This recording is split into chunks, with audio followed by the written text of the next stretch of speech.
So we formally welcome all of you to the Garden City. And it's my singular honor and privilege to stand here as the LOC chair for the 2026 AGSM of the Ghanaian Society of Cardiology. Now, 3 years ago, we gathered in Kumasi for a similar meeting that looked at gender and cardiovascular health. Today, we return to this historic city not merely to repeat the same experience which we had, but to deepen the work that we started 3 years ago. And it's important we recognize where we are at the moment in the impact building at KNUST, because it symbolizes what we need most at this moment.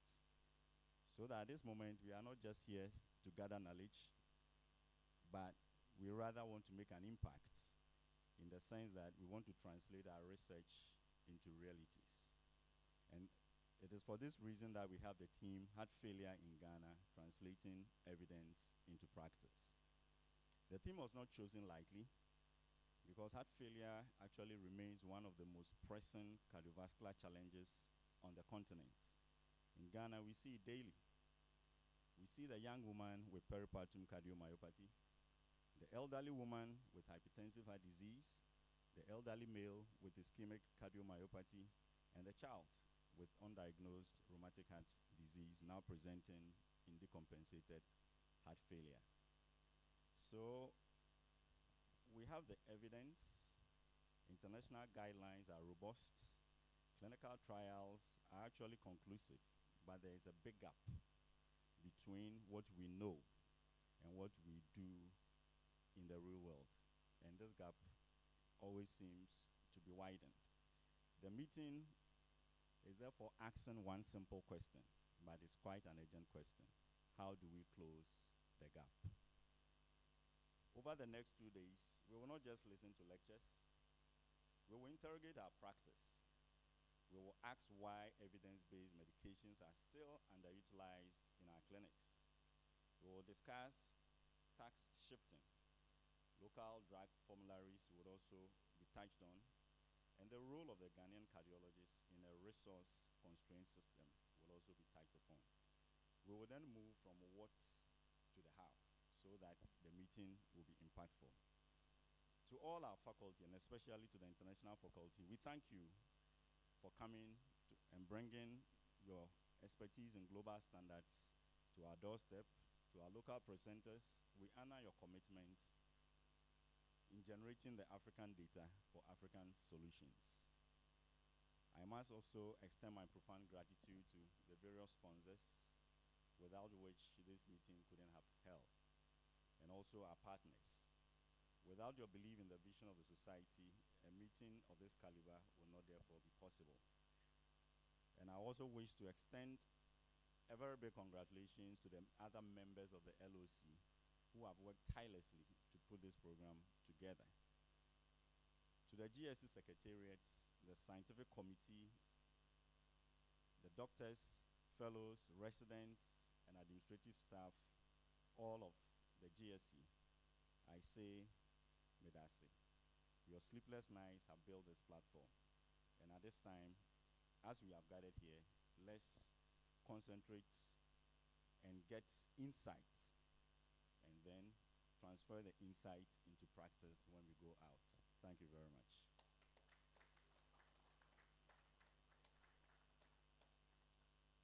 So on behalf of the local organizing committee, I formally welcome you to the 2026 Annual General Scientific Meeting. I wish us all of a 2-day robust engagement, a meaningful networking, actionable outcomes, and a time of enjoyment when we go out for the dinner. Enjoy the appetizing cuisines and the warm hospitality of the Garden City, Ayiko, and God bless GSC. And I think I will take this opportunity to also introduce the chairman for the occasion. And the chairman for the occasion really, among our circles, he would have needed no introduction. But we have other dignitaries and other people with us, so we would have to introduce the chairman for all of you tonight. And therefore, I will read a little biography of the chairman, because he has made some investment into his name. And therefore, we need to hear that investment so that it will spur us on as young cardiologists and then affiliates to be able to aspire to such heights. So, our chairman is a highly respected Ghanaian cardiologist, and he happens to be the Chief Executive Officer of the University of Ghana Medical Center. He was appointed somewhere in May 2025. He is recognized for his deep clinical expertise, his leadership in cardiovascular medicine, and long-standing service within Ghana's health sector. He was born in Salaga in the northern region, and he began his education in that same region and completed the Salaga Secondary School before continuing to Kiba, where he earned both his BSc and a Doctor of Medicine degree. Now, after he had done this, he decided to advance the training. So the advanced training included some specializations in cardiovascular medicine in Germany, which was followed by a postgraduate diploma, an MSc in clinical cardiology from the Imperial College, London. He had additional certificates in heart failure from the University of Glasgow. His clinical career spans decades at the National Cardiothoracic Center, Kolebu Teaching Hospital. Another place, he rose to the head of the cardiology division. His research actually focuses on atrial fibrillation, bacterial endocarditis in drug users, and cardiac manifestations of rheumatoid arthritis. He also serves as a member of the National Hajj Board, contributing to the management and oversight of Ghana's annual pilgrimage operations. And when it comes to languages, he is multilingual. In the local languages, he speaks Gonja, Hausa, and Twi. And when you look at the international languages, he speaks Spanish, French, German, and English. And at this time, I believe that we all know who will be the chairman. So with a round of applause and a standing ovation, we would want to introduce the chairman as Dr. Abdul Samed Tanko.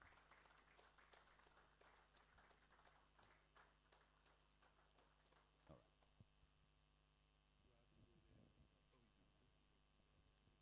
Thank you. Please have your seat. Thank you.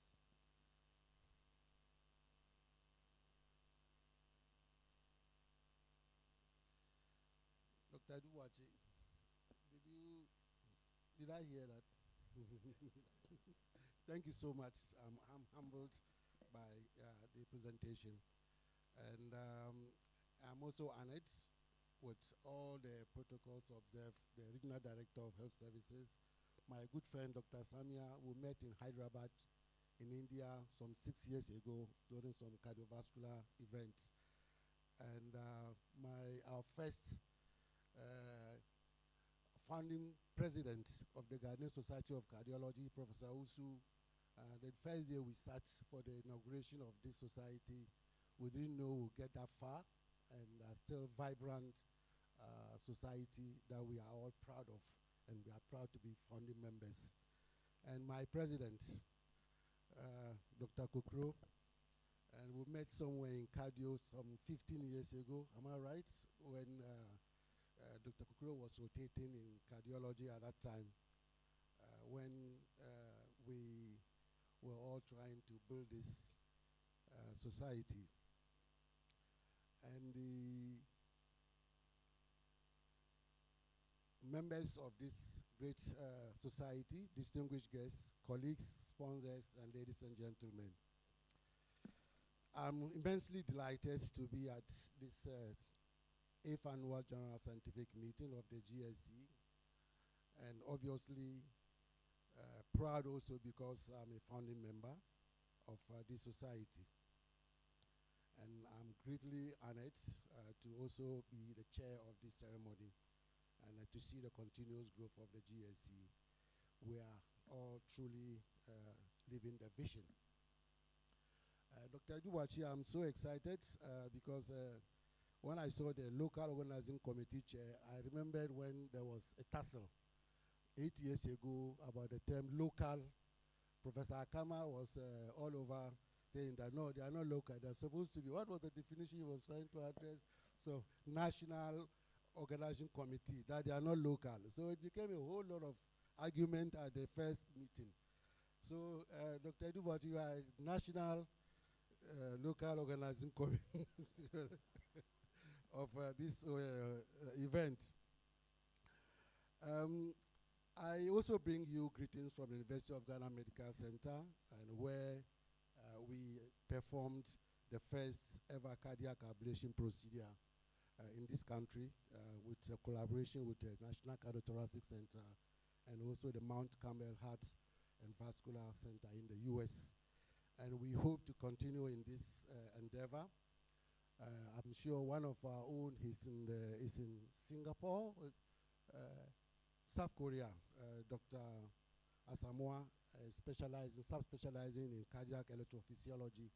And we both, University of Ghana Medical Center and National Cardiothoracic Center, we are all helping in this training so that we will set up the first EP lab in this country at the University of Ghana Medical Center. The theme for this AGSM, heart failure in Ghana, translating evidence into practice, could not be more apt, as heart failure represents a significant manifestation of epidemiological transition in the country. I will make it very short as I'm almost ending. Let's all engage in this honest interrogation of our practice with the aim of shaping policy direction, delivering measurable improvements in the lives of our patients and their families. Let us leave here with resolve to close the resource-constrained gaps, training gaps, and fragmented care pathways to forge actionable strategies. I thank you all, and I wish to continue chairing until I'm dethroned from this seat. Thank you and welcome.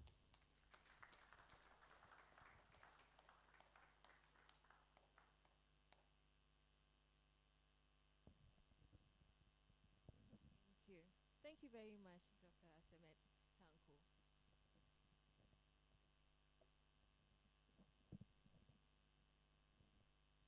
Hello.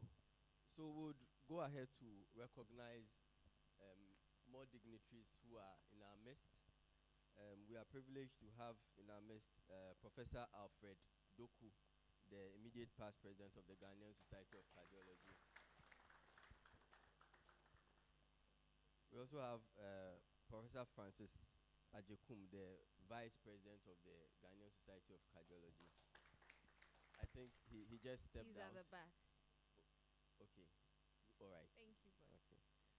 And then we have Dr. Lambert Teteapia, the General Secretary of the Ghanaian Society of Cardiology. Okay. And Dr. Minka is also helping around with our organization. The organizing secretary is at the back.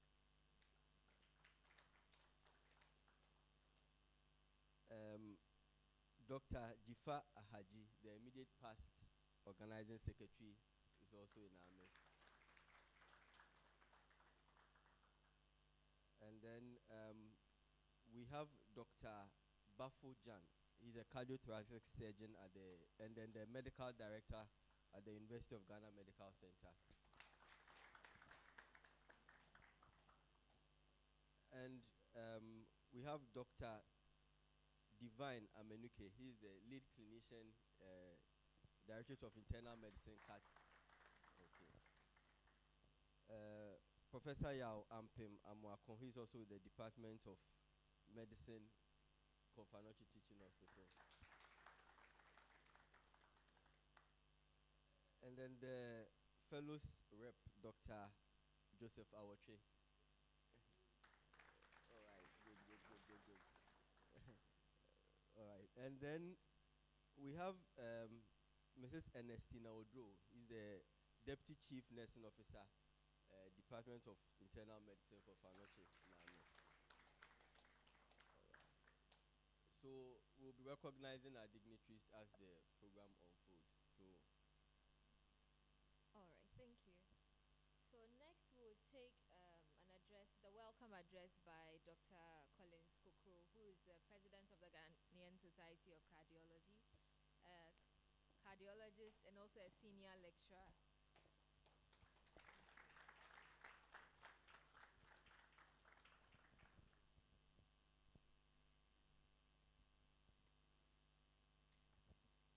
Thank you very much, Dr. Enin and Dr.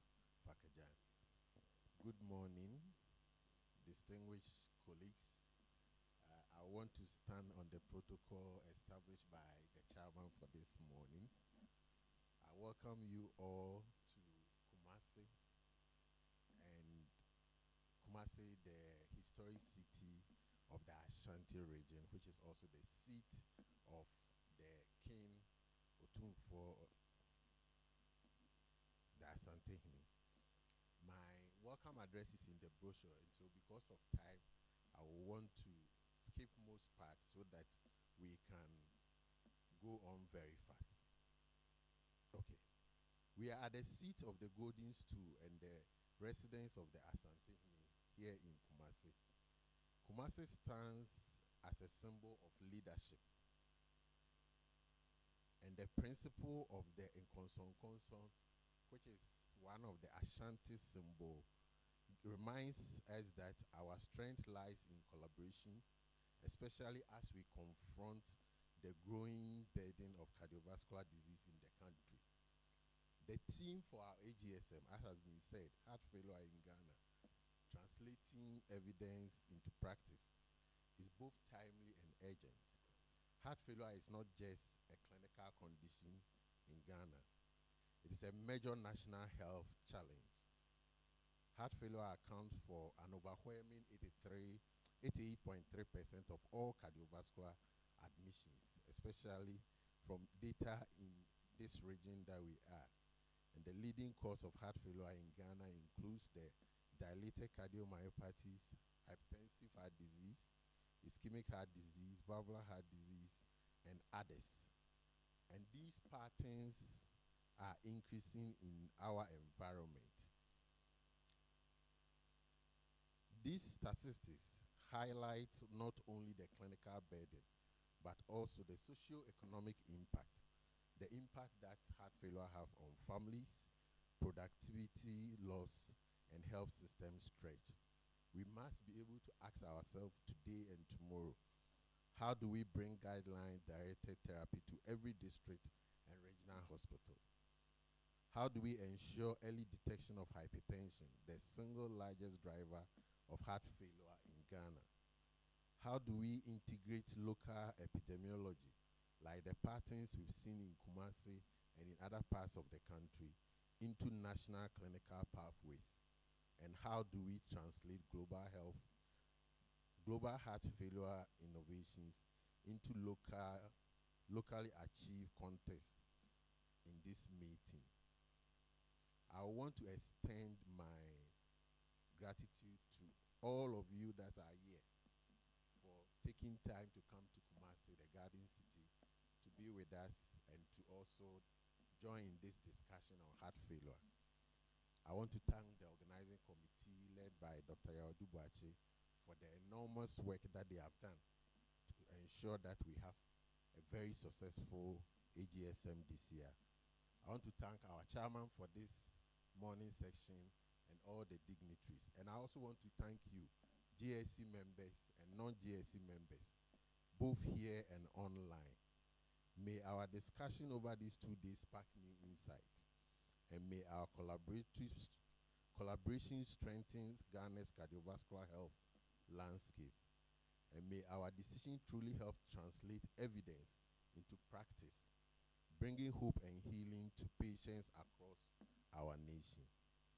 Once again, I say Akwaba, and thank you, Medasi.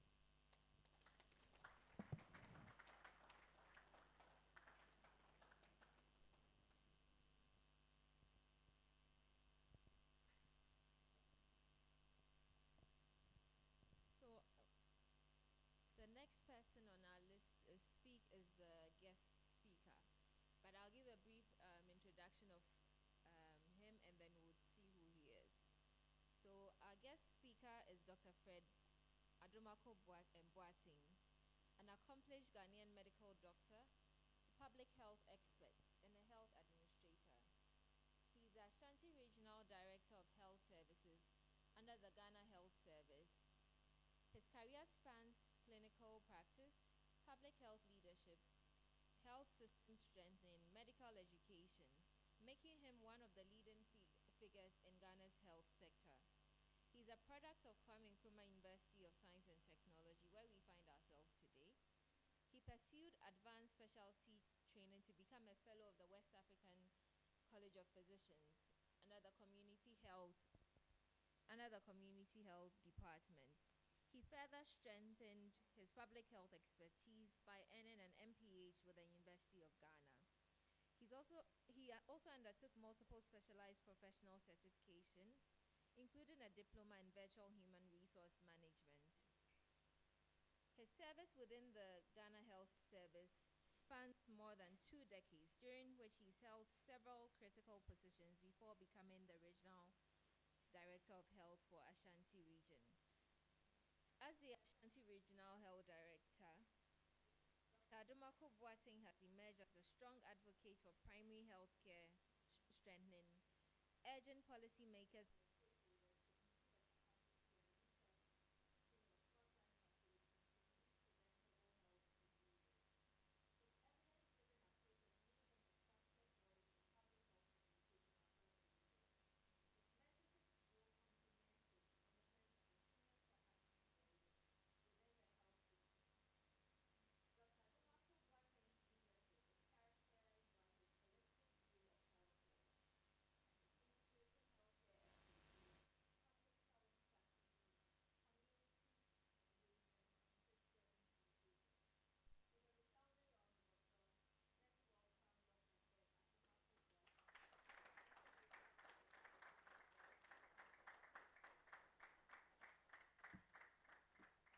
believe the Honorable Minister is on queue coming, so I'll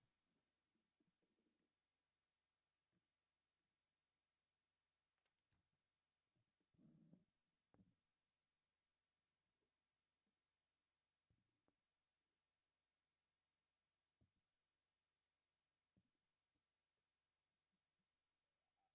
the normal salutations. The rep or the Honorable Minister for the Ashanti region, Honorable Dr. Frank Amoako, Chair for the ceremony, Dr. Samit Tanku,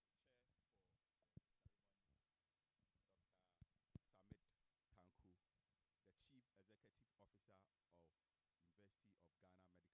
Center, the founding president of the association, Prof. Isaac Owusu, the local organizing committee chair, Dr. Yao Edu Buache. And this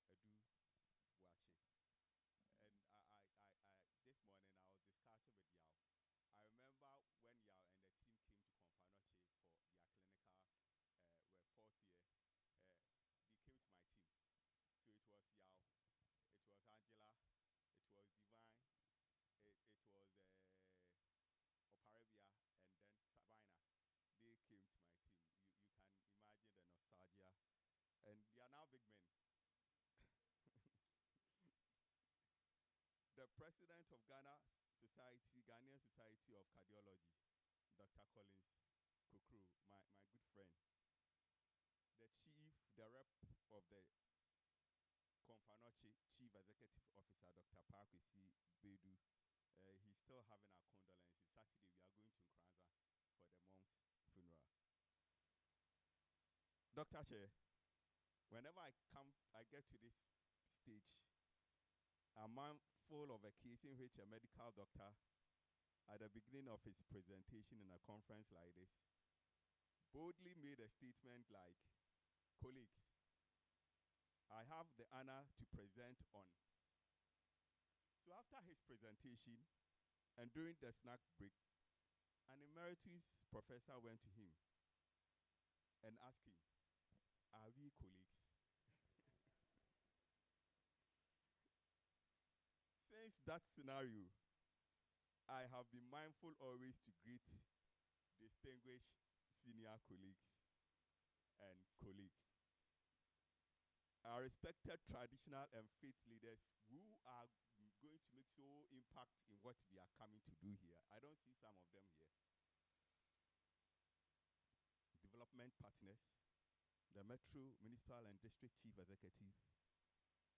And I see a lot of friends over here. I see Dr. Bafkojan. And Dr. Bafkojan, I was the Deputy Director Clinical Care in Ashanti region. Then I went to Bunu East. In fact, we started the Bunu East Regional Health Directory as a regional director. And he happened to be the chairman for our Regional Health Management Committee, Dr. Jan. I see you. I see Savannah, I see Caroline. And this brings back to this famous words that we all know.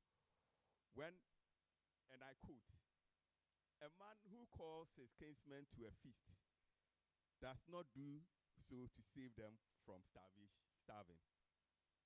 They all have food in their homes. When we gather together in the moonlit village ground, it's not because of the moon. Every man can see it in his own compound. We come together because it's good for kinsmen to do so. Unquote. You know, as I came here, I've met a lot of friends that if it was not this program, there was no way that I was going to meet. And some of us, when we have program like this and we call us to come, we never come. But let's reflect on this powerful saying of this great poet. All invited guests, the clergy and the imams, the media, ladies and gentlemen, good morning. Dr. Chair, it gives me much pleasure and a delight to deliver a speech in this pivotal time in our history as we strive to holistically address the non-communicable diseases menace at this 8th Annual General and Scientific Meeting of the Ghanaian Society of Cardiology. And more especially at a forum such as this, when all the experts who know and manage issues of the heart from A to Z are assembled. You shape the very policies that governs issues of the heart and its related challenges. And because of that, you see, I decided to wear red to really identify with you, and also wear blue to identify with all the issues of cardiology. Standing here at the Impact building, I am struck by the appropriateness of the name. Impact is exactly what our healthcare system requires today. And as we gather under the theme, Heart Failure in Ghana, translating evidence into practice, we must move beyond academic discourse, beyond the rhetoric, and confront the clinical reality facing our people. Let me begin by congratulating the society for sustaining 8 years of scientific conveying. And can I quote what Henry Ford said? Coming together is the beginning. Staying together is progress. But making impact is success. And if you've been able to stay for these 8 years, I think we deserve a clap.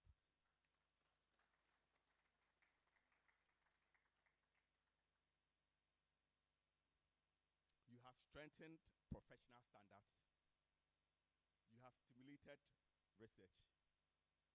You have moved cardiology from the elite teaching hospitals closer to primary health level. For this, we are profoundly grateful. Let's look at the burden. Colleagues and senior colleagues, the evidence is sobering. Heart failure is no longer a distant diagnosis discussed only in specialist clinics. It's a daily reality in our emergency rooms, medical wards, and outpatient departments across the region. It drives repeat admissions, loss of productivity, catastrophic household spending, and preventable deaths. But what makes a Ghanaian phenotype particularly urgent is the demographic strikes. Unlike in the Western world, where heart failure is often a disease of the elderly, our patients are young. The average age of a heart failure patient in Ghana is in their 50s, nearly a decade younger than their Western counterparts. We are losing our workforce, the very backbone of our economy and families, to a condition that is often the final common pathway for uncontrolled hypertension.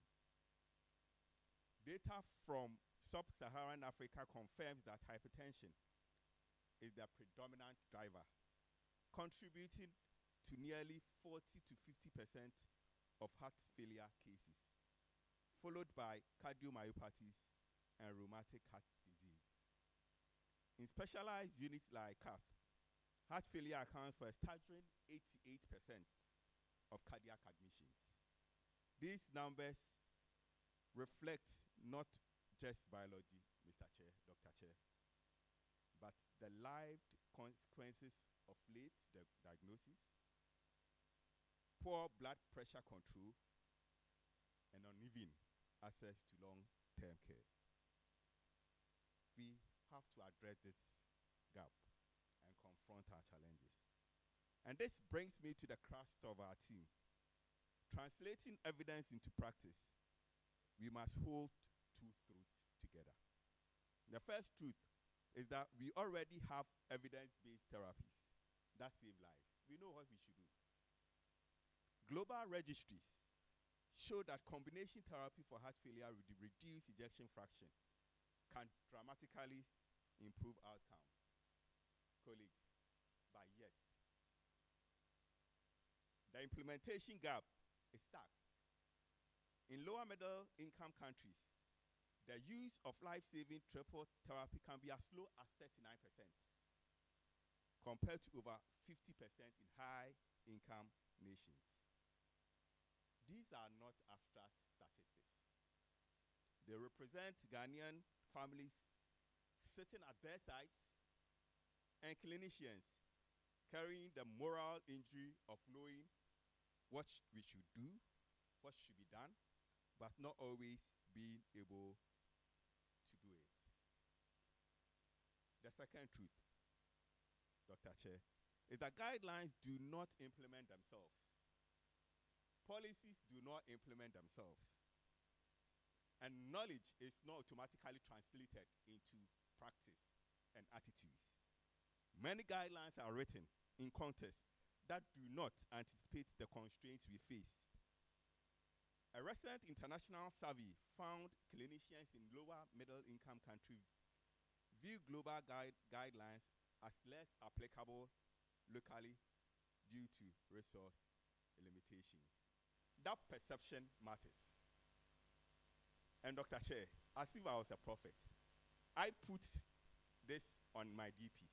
And what I said is evidence in context. Evidence in context. Perception matters. Because if our frontline teams believe a guideline is unrealistic, adherence will decline even further. And this is what we call dead on arrival. So what are the specific headwinds we face in translating evidence into practice here in Ghana? There are some suggestions, or there are some things that we see. Late presentation, Dr. Chair. Over 60% of our heart failure patients arrive when the disease is advanced. This is often due to a symptom to hospital delay caused by the initial use of alternate and spiritual therapies, a direct reflection of the health literacy and belief system we must continue to address. And Dr. Chair, that's why I said that we needed some pastors to be here, traditional to be authorities to be here, some fetish priests to be here, some herbalists to be here. And so that when they begin to see the figures and they begin to see the biological things that we have, they will go and spread the message that we are talking about. Second one, the diagnostic gap. In many districts, I have 43 districts in Ashanti region. In many districts, basic tools like ECHO and specific lab tests remain unavailable. Economic barriers. Life-saving medications, especially newer therapies, remain largely out of reach due to cost and limited national health insurance coverage. A study done here at CAT in 2023 showed that heart failure patients who spend on the average 4 to 6 days on the ward spend over 100 times the minimum wage during the index hospitalization. What is worse is that this cost does not even include the out-of-pocket expenses for the ECG, the echo. Indeed, heart failure is a costly syndrome. Shortage of specialists. I was sitting with the founding father and I asked him, how many cardiologists do we have currently in the country? We just wanted to divide it over the population. And then your guess is as good as mine. With a ratio over 1 million Ghanaians to 1 cardiologist, the burden of care falls on general practitioners and nurse prescribers. And this is context. Clinical inertia and heart system gaps, from medication availability to follow-up capacity. The system often struggles to support consistent long-term care these patients need. I think limitations is over. What should we do? We are calling action to some 5 deliverables that I'm proposing. Therefore, what does translating evidence into practice mean for us? And specifically for our regions, districts, and facilities. And for a facility like Atiga Gome, which is an island community in Sene West, you will have to get to Kojukru to sit on a boat for about 2-3 hours to get there. How are they going to benefit from these issues that we are talking about? It means moving from knowing to doing through deliberate, intentional, and reliable systems. It means ensuring that evidence reaches the bedside through simple, standardized care pathways. From the perspective of Ghana Health Service in Ashanti region, and for that matter, the country, I propose that our translation agenda must focus on 5 measurable, scalable, and equity-oriented deliverables. First and foremost, prevention as heart failure advocate. If hypertension drives nearly half our cases, then every improvement in blood pressure detection and control is a heart failure intervention. Evidence from right here in Ghana shows that pragmatic, nurse-led task shifting models can achieve clinically meaningful blood pressure reductions. Dr. Che, strengthening our primary care teams with protocols can change the narratives when it comes to cardiovascular disease.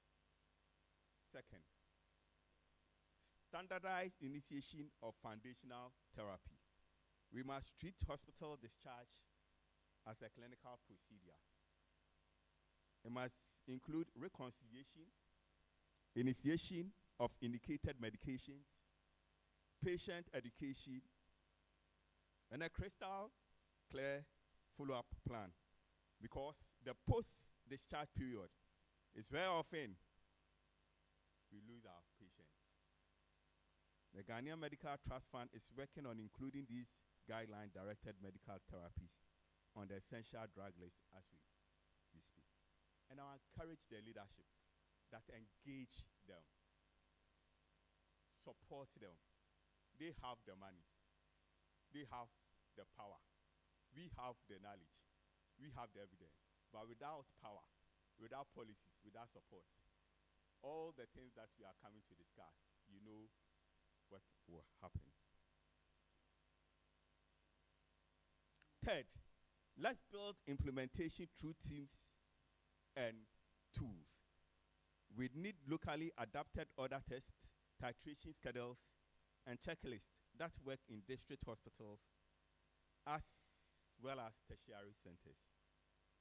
We need protocols that tell a medical officer in a district hospital, the nurse prescriber, in a health center, in a CHIPS compound, exactly what to do when they have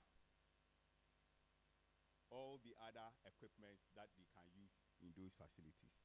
And this is where professional societies and health services can align powerfully. Fourth, make equity and access explicit goals. An intervention must be designed to address barriers faced by women and underserved groups. We must measure whether we are narrowing gaps in care, not just raising averages. Indeed, where one lives shouldn't determine whether they live or not. Access expansion to the underserved is a right. Fifth, let's generate Ghana relevant evidence. And I always say this. I was with a team with Dr. Prof. Oparesam and Dr. Ga, the name, respiratory medicine, ANCRA, TC ANCRA, and generate Ghana relevant evidence. I was always saying that, look, when we come to Konfanachi, when we come to Kwelugu, when we come to UGS, we should be able to state that within the context of the patients that we are seeing, these are the way that we know, evidence-based, we manage our heart failure patients, our stroke. I've always been that advocate. So let's generate Ghana context evidence. Africa is underrepresented in global heart failure trials. We must build registries and conduct pragmatic implementation studies embedded within our routine care. Under the supervision of our Regional Health Directorate, the Dansan H heart failure trial, which received both national and international attention as a Ghana-led detection and management of heart failure in the underserved, was conducted right here in Kumasi to test a practical Ghana-relevant approach to improving heart failure. I believe some of us were part of that study. It is an AI-powered stethoscope that can help non-cardiologists diagnose heart failure early, and with little training, ensuring that district and sub-district levels are able to diagnose early and institute appropriate heart failure therapy without necessarily referring these patients to the already choked tertiary centers. Its lessons is straightforward. When we design simple pathways, support frontline teams, and build a reliable follow-up, we can definitely close the gap between evidence and practice. Dr. Chair, in concluding, as Regional Director of Health Service for Ashanti Region, and as a leader of the largest implementing agency of the Ministry of Health, we affirm, that's Ghana Health Service, we affirm our commitment to collaborate with the Ghanaian Society of Cardiology, our teaching hospitals, and our district management team to strengthen hypertension control through primary care, support standardized heart failure care pathways, expand multidisciplinary mentorship, and use data for decision and continuous improvement. The evidence is in our journals. The practice must now reach our walls. And let this AGSM be the turning point at which we stop merely treating heart failure and begin managing it as a national priority. May this meeting not only advance science, but also accelerate implementation so that the patient in a district hospital, the patient in Babato, the patient in the regional facility, the patient in a tertiary center all experience the benefits of evidence-based, compassionate, and equitable heart failure care. I wish you a fruitful deliberations, impactful resolutions, and a safe journey back when you travel Accra. I always, when I was in Bunis, it was always easy for me to tell people that, please, make time and go to Kintampo Waterfalls. Make time and go to Fula Falls. Make time and go to the Monkey Sanctuary. Make time and go to the Kunsi Slave Cave. But when I came to Ashanti region, I know most of the places you have been to, but I would dare tell you, make time and go to Menchia. Go and look at the museum. The goose there. Make time, some of us go to Konfanoche, see the famous palm nut tree, the Konfanoche tree, and then you see the palm just arranged in that order. Make time and visit other places. And I believe that once you are here, you also find opportunity and then enjoy the swimming pool at the KNUST.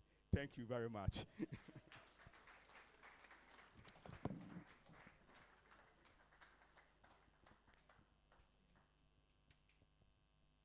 Thank you very much. So we have a few dignitaries that we missed earlier, so we'll go through them. And Mr. I'm the chairman, you are the throne. I thought I would give you I'm the throne. So let me address briefly before the introduction what my colleague, Dr. Director, made mention of during his short interaction with us. And I think it's worth commending most of these issues that were highlighted, the primary health care, which is very significant, our patients, starting from where they are coming from and where we want them to go as far as management of heart failure is concerned. And he did mention one critical thing, that is hypertension. I mean, we overlook it, but looking at the work of Professor Usu on heart failure, it clearly highlighted where we should, how we should manage this situation, because failure of which will be burdened by some of these comorbidities, and heart failure has come to stay as long as we don't look at the people with blood pressure very well. He spoke about the combination therapies that are very well documented as far as blood pressure is concerned. And I know quite a number of us still do the small, bit by bit, losartan, bisoprolol, and then amlodipine. And he said, no, this one, increase this one small, increase this one small, up this one. And where there's clear evidence for single therapy, I mean, what you call one pill for some of these ARBs and calcium channel blockers, and then among other things, and diuretics, obviously. So I think we should really strengthen our control of blood pressure, and that would save us the incidence of heart failure. And then I also want to mention that the primary health care is key, and I'm sure we're looking at the current situation that we are. With the risk factors, there are evidence to show that the intervention of the states when it comes to Ghana Medical Trust Fund, as far as primary medical care is concerned. So I think we should take advantage of it and let our patients benefit from it. And this is because it becomes necessary. The national health insurance have been decapped. So virtually there's a lot of money there, and which we can take care of. We can take advantage of from the primary health care point of view to the non-communicable diseases that we are all battling with, like heart failure. And some of these have been taken care of. We are beneficiaries of the Medical Trust Fund, UGMC. We received quite a lot of money. And for some of the cases that we are doing, I'm sure Kolebu, Cardiothoracic Center, Uracare, they are all receiving some of these cases. Two of our open heart surgeries have already been paid off by the Ghana Medical Trust Fund. And this involves those with CVAs, kidney failures, among other things. And we are also proud, that finally Kumasi is getting a cath lab. And Tamale, Jifa, you and Yakubu, you have one there coming, I'm sure. And that will also help to ease some of these burdens. With Accra, we are saturated, aren't we? Uracare is there, UGMC is there, Kolebu is there, and the cardio one got bent. And I think that is what is being replaced to give cardio another cath lab. Kolebu 2 has one. That's the monoplane one, am I right? But it's working. So even if it's half plane, I think we should take it. to help us ease some of these burdens and that we are going through. So we are all aware that at least close to about 2.1 billion Ghana cedis is within the reach of the Ghana Medical Trust Fund. And I think we shouldn't doubt in our approach to the administrator there is very affable. She is, always available. If you have any case that you think that patient with chronic kidney disease or with heart failure that has no money, and even with or without money, it becomes clear that the fund is able to take care of as long as it's NCD. So this is my brief intervention, and I think I would now can call you to come and take the mic to proceed the proceedings. Thank you. Thank you very much. Okay, so I would like us to acknowledge the presence of Professor Yao Amo Wiafe. He's the Dean of Allied Health Sciences, KMUST, and an associate member of the Ghanaian Society of Cardiology. Okay. We also have Professor Fred Stephen Safo. He's a consultant neurologist and the head of department of the Directorate of Medicine, Confirmatory Teaching Hospital. We await the presence of the special guests for this occasion and the guest of honor. That's Dr. Park Sibedu, the Chief Executive Officer of the Confirmatory Teaching Hospital, and then the Ashanti Regional Minister, Dr. Frank Amwakohene. So we also have Dr. Adade here, who is the head of cardiology for University of Ghana Medical School. Thank you very much, sir. So our media partners we can see that there are cameras all over. So we have some media partners for today's program. We have GTV here, TV3 here, and then Love FM, Kesben FM, and then Orange FM. Thank you very much. Our washrooms are located right behind this wall. So opposite the registration table, the washrooms are right right there. The QR code for the brochure is also all over. We can send it to our colleagues who couldn't make it. We'll do our photo session now at the foyer. So would like all of us to move to the Yes. Before we take the photos, let's acknowledge our sponsors as well. The pharma company. Yes, so we have Denk Pharma, Cipla, Boehringer Ingelheim, AstraZeneca, Intas Pharma, WAM Pharma, Bayer, and Merck, who are sponsoring this program. Thank you very much. So we'll have a photo session now. So that will be up front. It's after the registration. We go straight down here. Dr. Lambert will be outside to direct us to the location. So please our dignitaries would leave first and then we'll follow right behind. Thank you.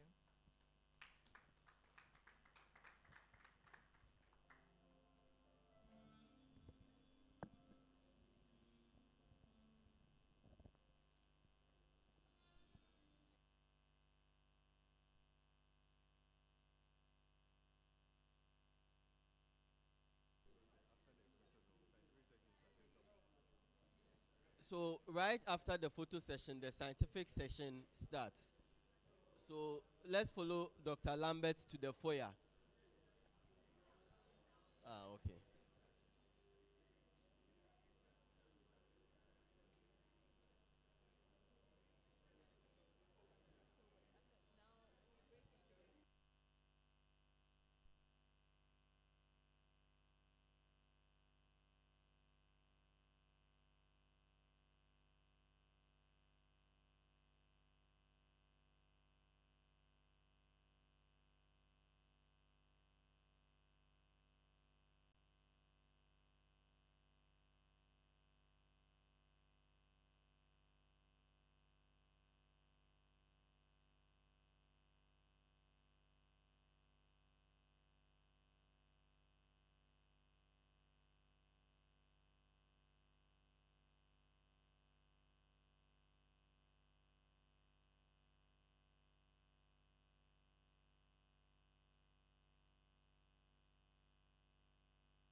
Please let's get seated.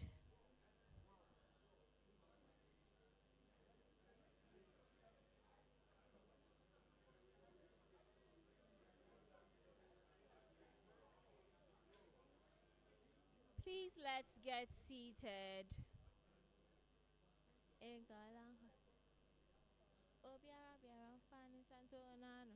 keep quiet.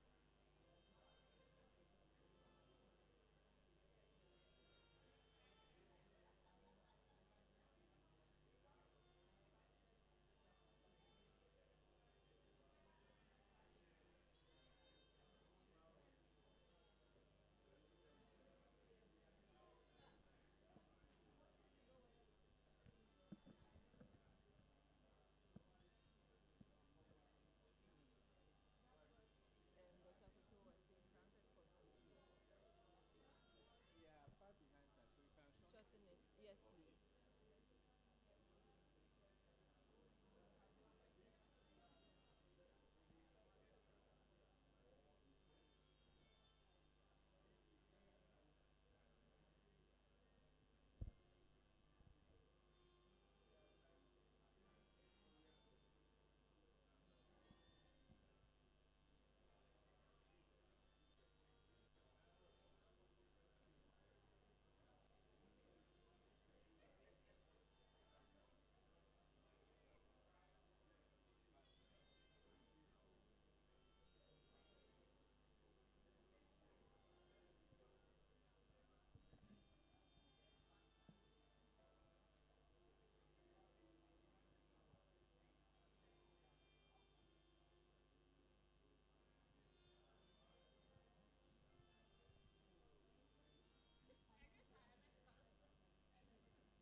Please let's get seated for our scientific session, our first scientific session.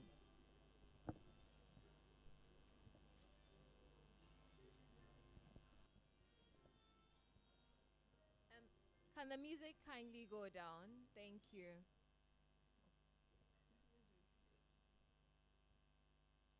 So I'll introduce the chairman for the first scientific session. So he's a professor and a consultant physician specialist and cardiologist who is currently an associate professor with the University of Ghana Medical School. He has served as head of cardiology for both the University of Ghana Medical School and the Kolebu Teaching Hospital.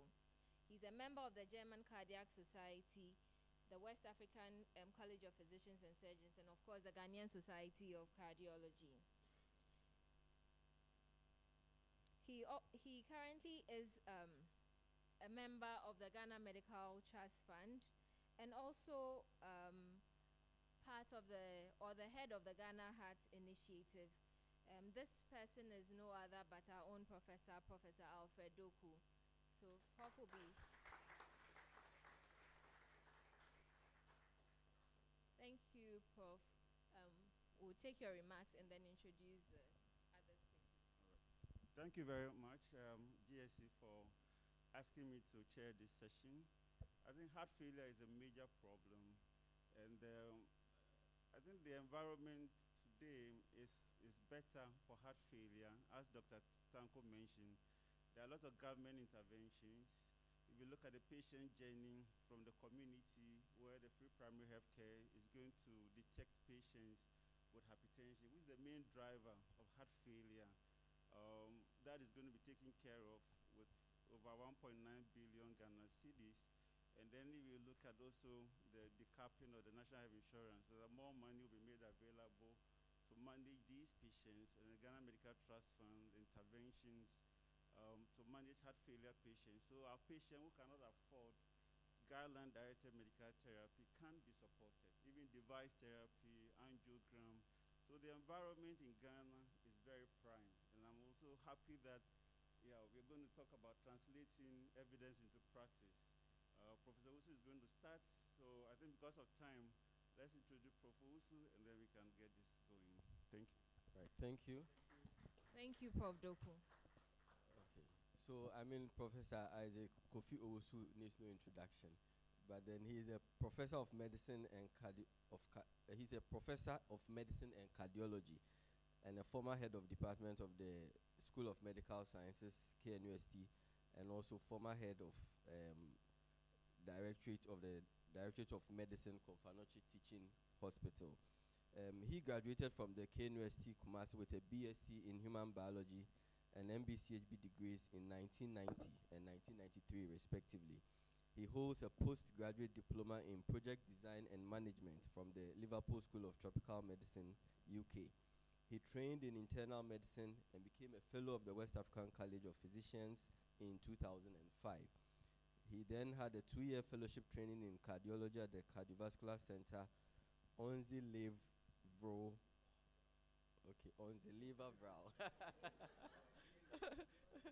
That's German. I speak no Dutch. All right. Okay. So Onze Levervrouw. Thank you very much. Onze Levervrouw Hospital in Aalst, Belgium. And he was elected a fellow of the Ghana College of Physicians and Surgeons in 2011. He is also the founding president of the Ghanaian Society of Cardiology from 2017 to 2021. Let's welcome Professor Isaac Kofi Owusu. Prof. Owusu is the father of contemporary cardiology in Ghana. Let's clap for him.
Good morning, ladies and gentlemen.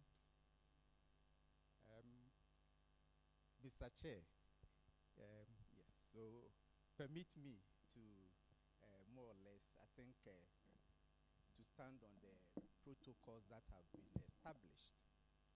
And in the next few minutes, 20 minutes, I'm supposed to take you through the epidemiology, etiology, and the pathophysiology of heart failure. Some of the data that I will be showing, I think the regional, regional director of health spoke to some of them. So it will be just emphasis. We can't talk about heart failure without understanding what it is. And therefore, what is heart failure? Heart failure, you know, basically is not a disease, but a clinical syndrome or a clinical condition, and is characterized by three features. The first is the typical, you know, symptoms and specific signs of heart failure. The patient presents with those features in addition to structural or functional abnormality of the heart, which may be as a result of increased or elevated filling pressures or inadequate cardiac output. And finally, you know, an objective evidence of cardiac dysfunction. If, you know, a patient comes to the hospital and all these three features are obtained, then, you know, one can make the diagnosis of heart failure. Let me emphasize again that it's a syndrome, and therefore it's mandatory that when you see a patient with heart failure, you have to identify the underlying etiology. Then again, we can't talk about heart failure without, you know, talking about the classification of heart failure. All patients will present the same, but heart failure, you know, has three basic phenotypes, clinical phenotypes. And these phenotypes are very important. They are related to therapies, response to therapies, and sometimes prognosis after diagnosis and treatment. So it's very important that once a diagnosis is made, the phenotype would be determined. Of course, all the three phenotypes, we have heart failure with reduced ejection fraction, with mildly reduced ejection fraction, and preserved ejection fraction. They all have almost the same symptoms, cardinal or typical symptoms, and specific, you know, signs. What basically differentiates them is what we, the left ventricular ejection fraction. And for the purposes of those who are non-cardiologists, what is left ventricular ejection fraction? It is the stroke volume that we all know of. We all know of stroke volume. And this stroke volume is usually ejected from a maximum volume of blood in the left ventricle, which is known as end-diastolic blood in the left ventricle. So that fraction of the end-diastolic blood that becomes the stroke volume is ejection fraction. And it's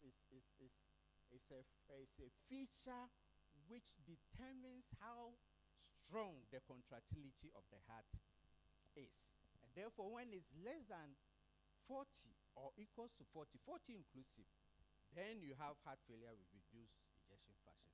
So basically, in this case, it's reduced contractility. And, you know, reduced contractility in this case is usually associated with elevated filling pressures, otherwise known as diastolic dysfunction. And if patient's ejection fraction is between 41 to 49, then you have the mildly reduced, you know, heart failure. And those presenting with ejection fraction of 50 or more have preserved ejection fraction.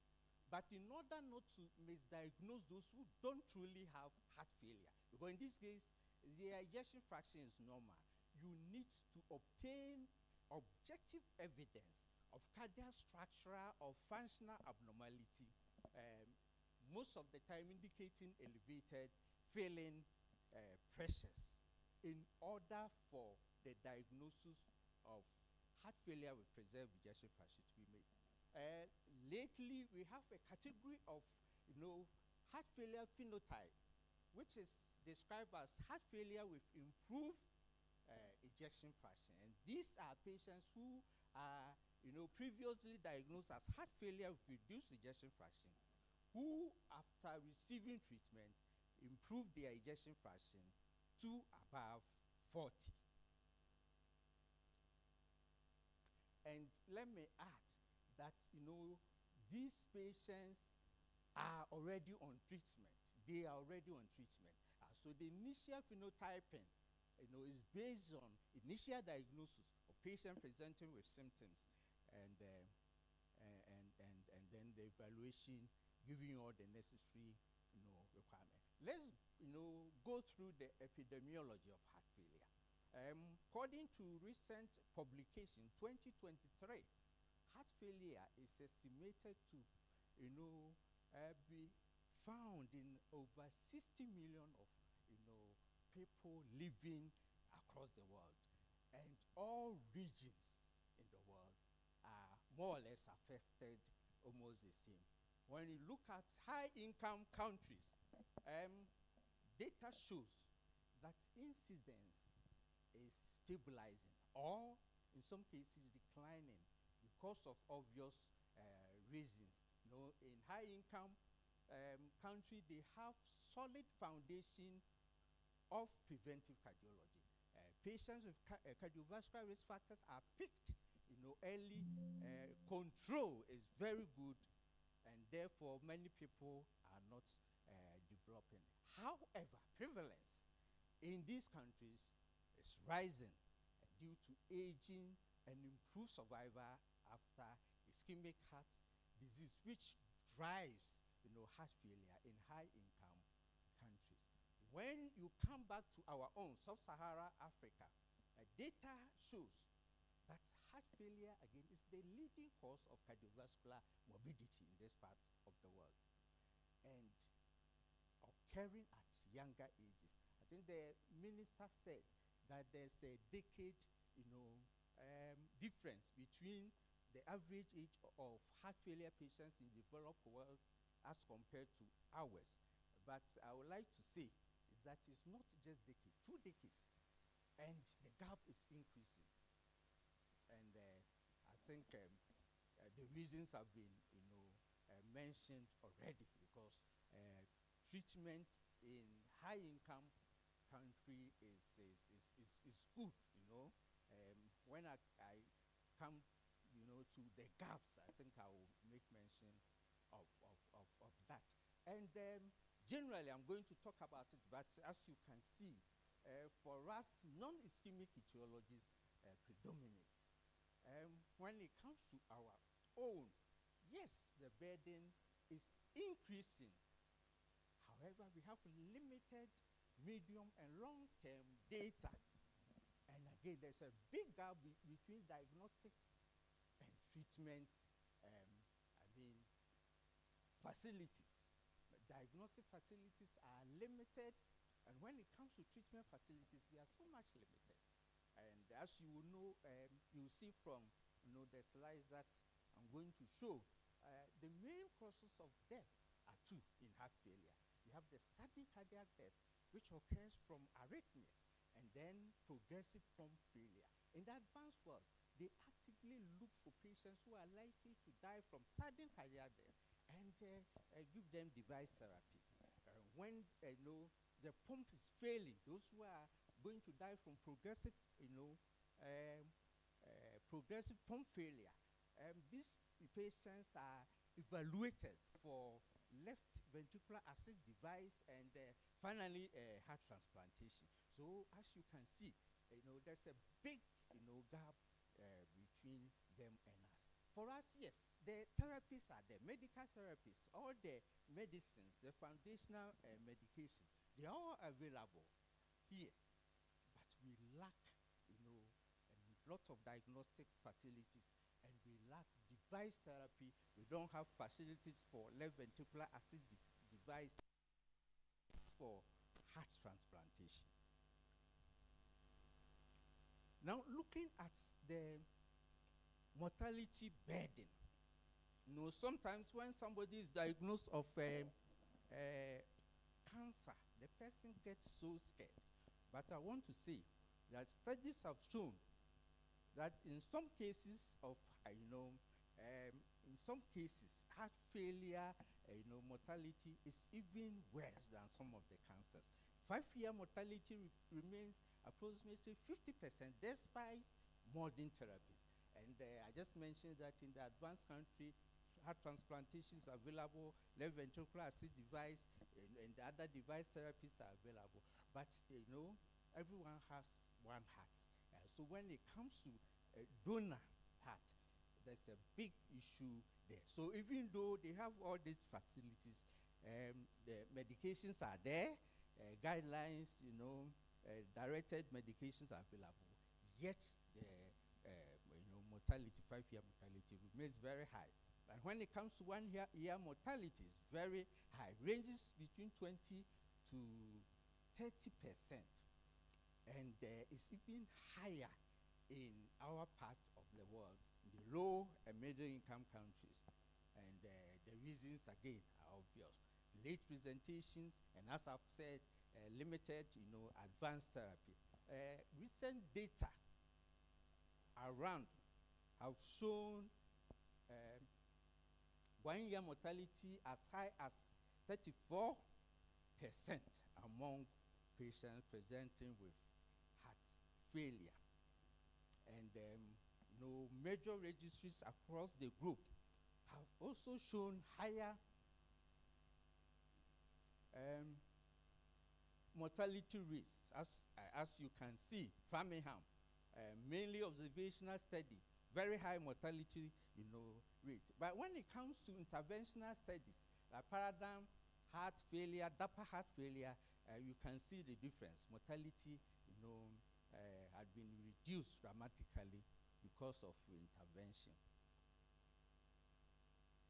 Now, in terms of phenotype, mortality is almost the same. I've already said that presentation the same. You can't just look at the patient, look at the way the patient is presenting and say that, oh, this is heart failure with reduced ejection fraction or preserved ejection fraction.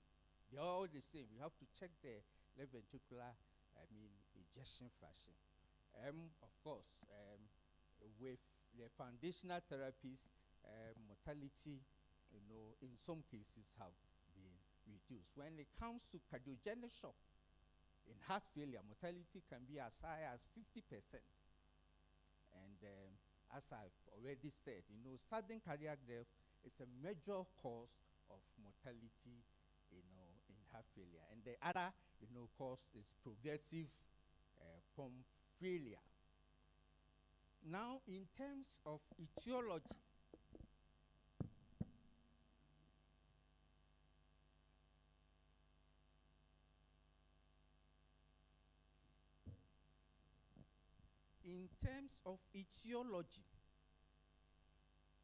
I looked at our own. In 2000, Amwa et al., examined patients around 572. And these were the top causes that he found. Hypertensive heart disease, 21.3%. Rheumatic heart disease, 20%. Cardiomyopathy, about 17%. And coronary artery disease, 10%.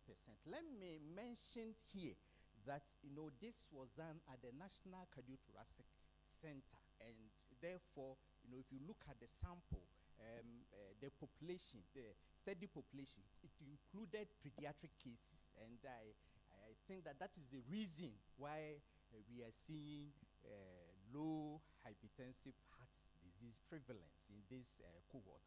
In 2013, we looked at our patients, clinical-based cohorts, and we found 45% of them having heart failure as a result of hypertensive heart disease. Rheumatic heart disease, follows second, 23%. Cardiomyopathies, 15%. Ajekum, 10 years later, also published, cases of about 140 patients, and he found dilated cardiomyopathy, almost 40%, still hypertensive heart disease, there 21, and then the rest followed. In 2023-2024, we established heart failure centers across the country, 9. All the public teaching hospitals included, some regional hospitals and district hospitals. And we collected data. We had a registry, collected data of over 1,000. And unfortunately, I'm unable to present the data. Maybe in future meetings, we'll be able to present, because we are still working on the data. Yeah. So heart failure really is a major problem. Now the registries, in the region, sub-Saharan region, if you look at these registries, what did they find? The Thesus heart failure, hypertensive heart disease, 45%. The inter-CHF, which was published in 2017, included over 5,000, almost 6,000 participants. And non-ischemic causes, dominated in their cohorts. Heart of Soweto, way back between 2006, 2008, also found hypertension causing hypertensive heart disease and cardiomyopathy as common causes of heart failure. Hypertensive heart disease is a major cause, and across the region, sub-Saharan region, various studies have established that it contributes to about 39 or 40 to 50% of cases of heart failure.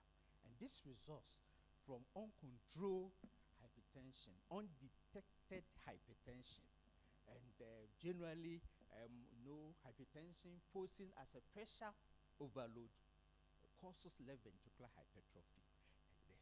And this leads to, diastolic dysfunction. That is left ventricular failing under elevated, pressures.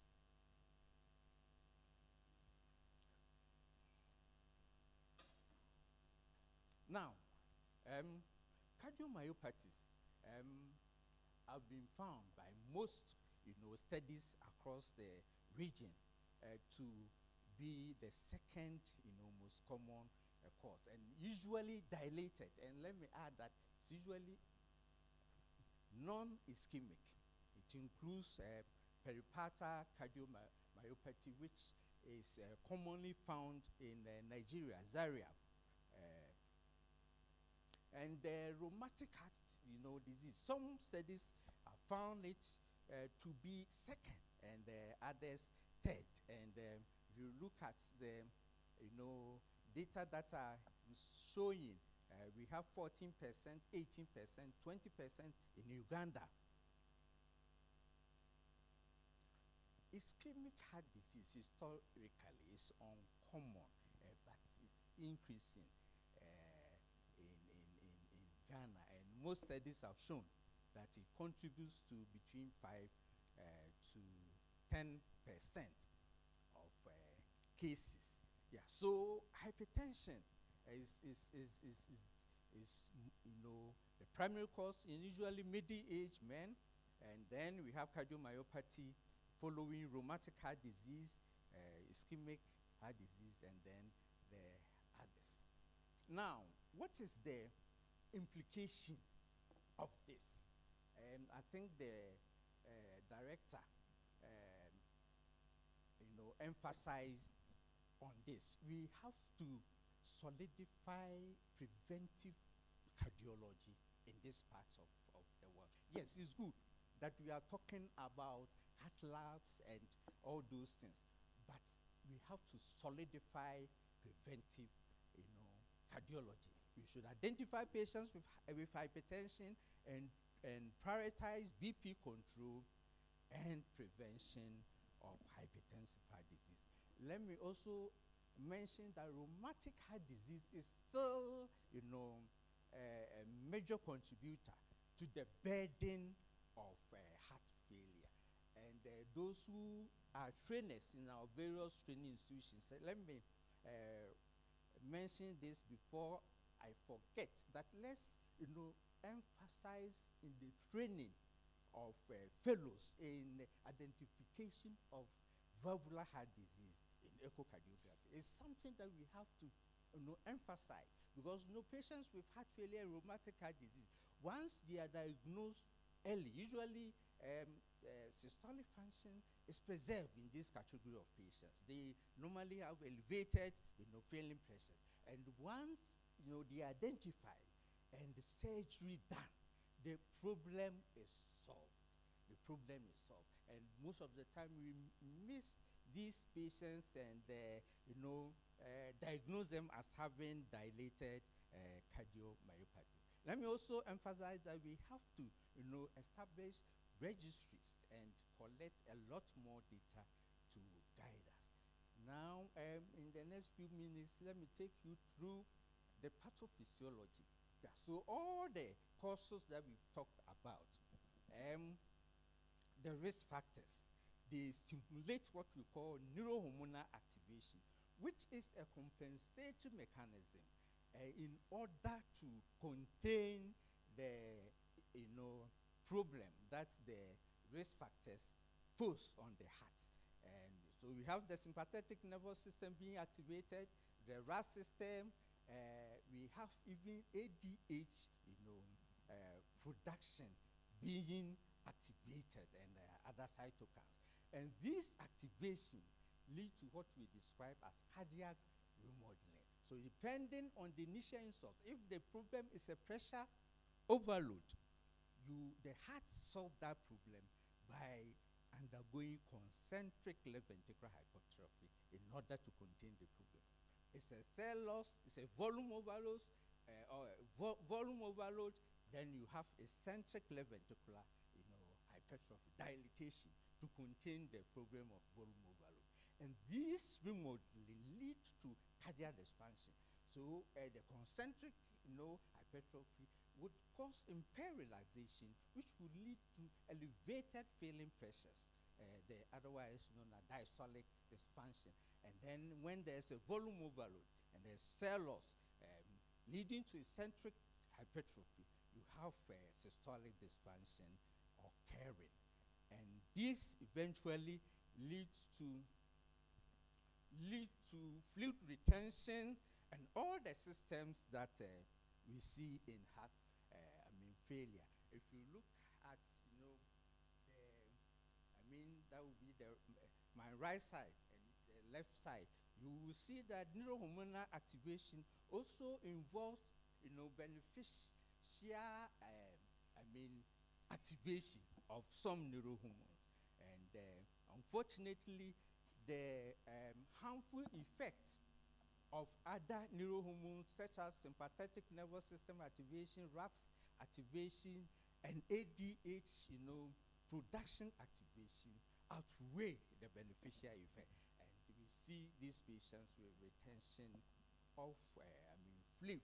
Let me mention here that the part that ADH production play is very important. And more often than not, when these patients have problems of fluid overload in their lungs, they have shortness of breath, and they keep on drinking a lot of water, thinking that when they do that, they get relief. And some of the patients will tell you, oh, say, me hume tia, me num, insuana, me hume adjo. But it's a dangerous, practice, because you have high level of ADH, you have high level of aldosterone, and if you take in a lot more water, little water comes, and then they tend to have this fluid retention. So in our management, of course, the foundational therapies make use of the sympathetic nervous system activation, the RAS activation. For us, non-pharmacological therapies, let's emphasize on fluid retention. I've seen a number of patients who have been admitted with decompensated heart failure, and when you talk to them, they will tell you, oh, and then they retain this food. Their oral fusimide will not be working, and then they would require admission for parenteral fusimide to reverse all these effects. So we have to make use of these pathophysiological pathways in our non-pharmacological, therapies. This slide is just an evidence to show that scientifically it's been proven that hormonal activation occurs in heart failure. You have the SOFT, the RAS, the merit heart failure, paradigm heart failure. They are all targeted on neurohormonal activation. And then cardiac remodeling and reverse remodeling. Yeah, it has been established by studies that they also occur. Concentric remodeling, eccentric remodeling, and when you do neurohormonal blockade and patients follow therapies as they are able to achieve reverse remodeling. Yeah, in conclusion, I'm concluding, Mr. Chairman. Ladies and gentlemen, let me conclude that heart failure is a major problem and is a leading cause of cardiovascular morbidity in this part of the world.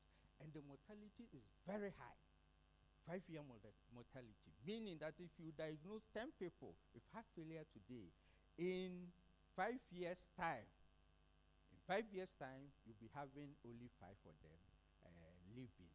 And as I said, about 40% of them would have died from sudden cardiac death, which may require device therapy. And then the others may have died from progressive pump failure. And all these therapies are not available in this part of the world. In conclusion, let me also say that hypertensive heart disease is the leading cause of heart failure in this part of the world, including Ghana, and we have to prioritize BP control and prevention. Yeah, thank you. Thank you very much, Prof. For excellent presentation. Prof spoke about the pathophysiology, the etiology, and then the phenotypes. I think these are very, very important aspects of heart failure. I think 2 things he mentioned that are very important, that hypertension is the main driver. If you look at the national data, and you look at what is happening at the clinics, it's the main driver. So detection of hypertension and managing hypertension really reduce heart failure in Ghana.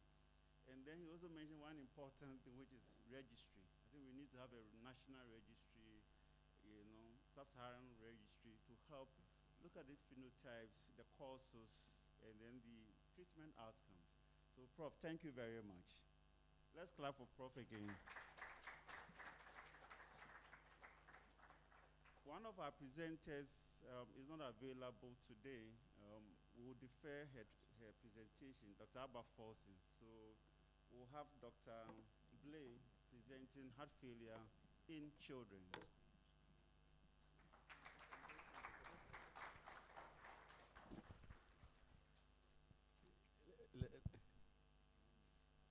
Yes, just a minute. I have the privilege of introducing Dr. Samuel Blay. He is a senior lecturer in pediatrics, School of Medical Sciences, Kwame Nkrumah University of Science and Technology. He's a consultant and senior specialist pediatrician at the Directorate of Child Health, Konfanochi Teaching Hospital. He's the head of Pediatric Cardiopulmonary Unit at Cath and Faculty Chair of Pediatrics, West African College of Physicians. Let's welcome Dr. Blay. Thank you very much. I didn't know the faculty chair is going to appear here too. Anyway, good morning. All protocols observed, as the Nigerians will say. Yeah. I'm glad that I have the privilege to present pediatric heart failure. I see this is the only lecture in pediatrics and pediatric heart failure for that matter. And so I'm going to try and go through as much as possible. Some of them have been mentioned already by Prof. Also, so we are just going to glaze over them. But most of them would probably be going a bit. My duty this morning essentially is to make sure that I tell you the difference between adult heart failure, pediatric heart failure, and what you need to note when it comes to children rather than adults. So this is a 3-month-old referral from a district hospital with 3 weeks of fast breathing, poor feeding, sweating during feeds, treated twice for pneumonia, which is a very common thing, no improvement, weight failing from the 25th to the 3rd center. That is what we do in pediatrics. We've all done pediatrics before, isn't it? Good. Has no fever whatsoever. On arrival, had a heart rate of 168, which is a bit tachycardic for the age. Respiratory rate was 62, which is also a bit tachypneic for the age. Hepatomegaly of 5 cm, oxygen saturation 96. Chest X-ray had cardiomegaly. Echo, he had a large VSD with severe left ventricular volume overload. The diagnosis made then was heart failure, which has been missed 3 times on 3 previous visits. This is a very unfortunate but very common thing that we see in pediatrics. This child is not rare. This child is not complex. It's what we call a VSD, which by all intents and purposes is one of the most simple ones that we have around. This child could simply have been recognized, managed initially as pneumonia, simply because it's a very common scenario in Ghana. Why? Symptoms overlap. Heart failure and pneumonia symptoms in pediatrics tends to overlap a lot. The problem was not lack of treatment, but lack of early heart failure recognition. Probably this is just a basis for us to know that this is very, very important lecture. So what are our objectives for this morning? We want to understand modern heart failure classification, most of which I'm going to skip because I think Prof. Owusu did justice to that. We want to review epidemiology and causes, discuss modern diagnosis, practical management, and future directions. Please note, pediatric heart failure is not the same as adult heart failure in a small child. There are 2 very distinct features. Why does this matter? The reason is simple. You hardly ever, not never, but you hardly ever see someone with a large VSD with heart failure in adult medicine or adult cardiology. But that is our highest bane when it comes to pediatric cardiology. 80-something% from a recent series we did, 5-year series we did, are congenital heart diseases. Only about 14 or 15% are acquired heart diseases. What it means is that for us, the vast majority of our heart failures actually are children with congenital heart disease, but not acquired heart diseases. So because of the high burden of congenital heart diseases, we have rheumatic heart disease, okay, as the acquired ones, but it's very little. And then we also have very limited access to therapies. And I was just listening to Prof. Owusu, and I realized that in adult medicine, they have limited access to therapy, and then I said, what about us? Because we definitely are way worse than what we see in adult medicine. We'll try and bridge this morning the modern science and local realities. Why do we even need to know about the pediatric heart? Why don't we just do adult heart and then we are through? Fundamentally, there are so many differences between the pediatric heart and the adult heart. One of them is that the myocardial maturity in the child is way less than in an adult. In an adult, heart is matured after 18 years, or maybe 16 years, heart is matured. You have no problem. But then for a child, because of the immaturity of the myocardium, you have reduced compliance, which means that the heart is unable to relax as well as it's supposed to do. It has different ways of essentially using calcium. For instance, in adult hearts, most of the calcium, or a huge chunk of the calcium it uses is actually intracellular.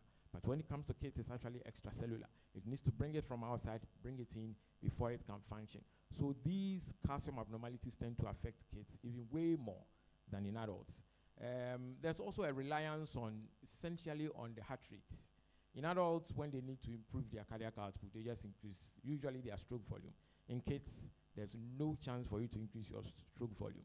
You need to increase your heart rate so that you catch up. So you see a child who has a heart rate of 120, sees your face, gets scared, heart rate spikes to 190, because that is the only way you can improve the cardiac output and not the stroke volume. The most important thing is when it comes to pediatrics, there are the rules of shunts, VSDs, ESDs. Literally all the congenital heart disease will have one shunt to another. Some of them obviously will have obstructions, but literally all of them would have shunts one way or another. Then the other issue is that kids are growing. When they are growing, they need a lot of caloric energy to grow. Adults have finished growing. They don't need calories to grow. They only need calories to chill, isn't it? Yeah. But kids need calories to grow.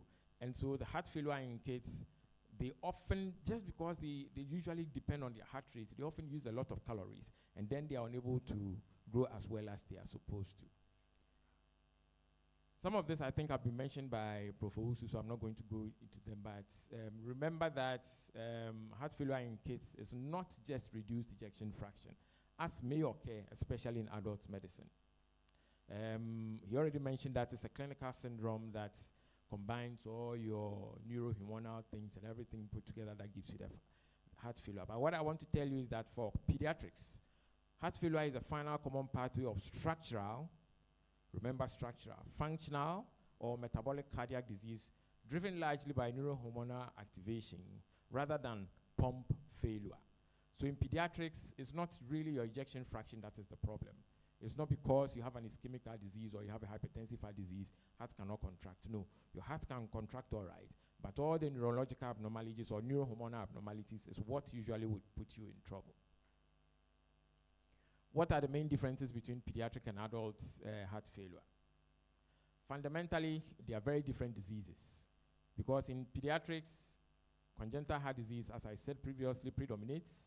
Cardiomyopathies do exist. Myocarditis can occur. We tend to see them occasionally at the ICU. But then cardiomyopathies do exist. But if I'm going to look at the greater scheme of things, unfortunately, one of the things we do not have in pediatrics is data. We recently are trying to publish a 15-year overview of all the echoes and all the patients we've seen. Hopefully that's going to give us a bit of data. But the general thing about pediatric cardiology is that within the sub-region, there is very little data. But we know for sure from practice and from experience that congenital heart disease is the number one when it comes to heart failure. The myocardium in the child structurally, developmentally is a bit abnormal, as I've said, because it's not matured. But in adults, usually it's an atherosclerosis or hypertension that is causing fibrosis and all those things. Even when it comes to remodeling, the pediatric heart remodels differently from the way the adult heart remodels. So in effect, in children, this affects their nutrition, affects neurodevelopmental delays or their development, their quality of life, and then survival. In adults, usually it's quality of life and survival is what you're thinking about. But when it comes to pediatric heart failure, it affects virtually every bit of that pediatric patient.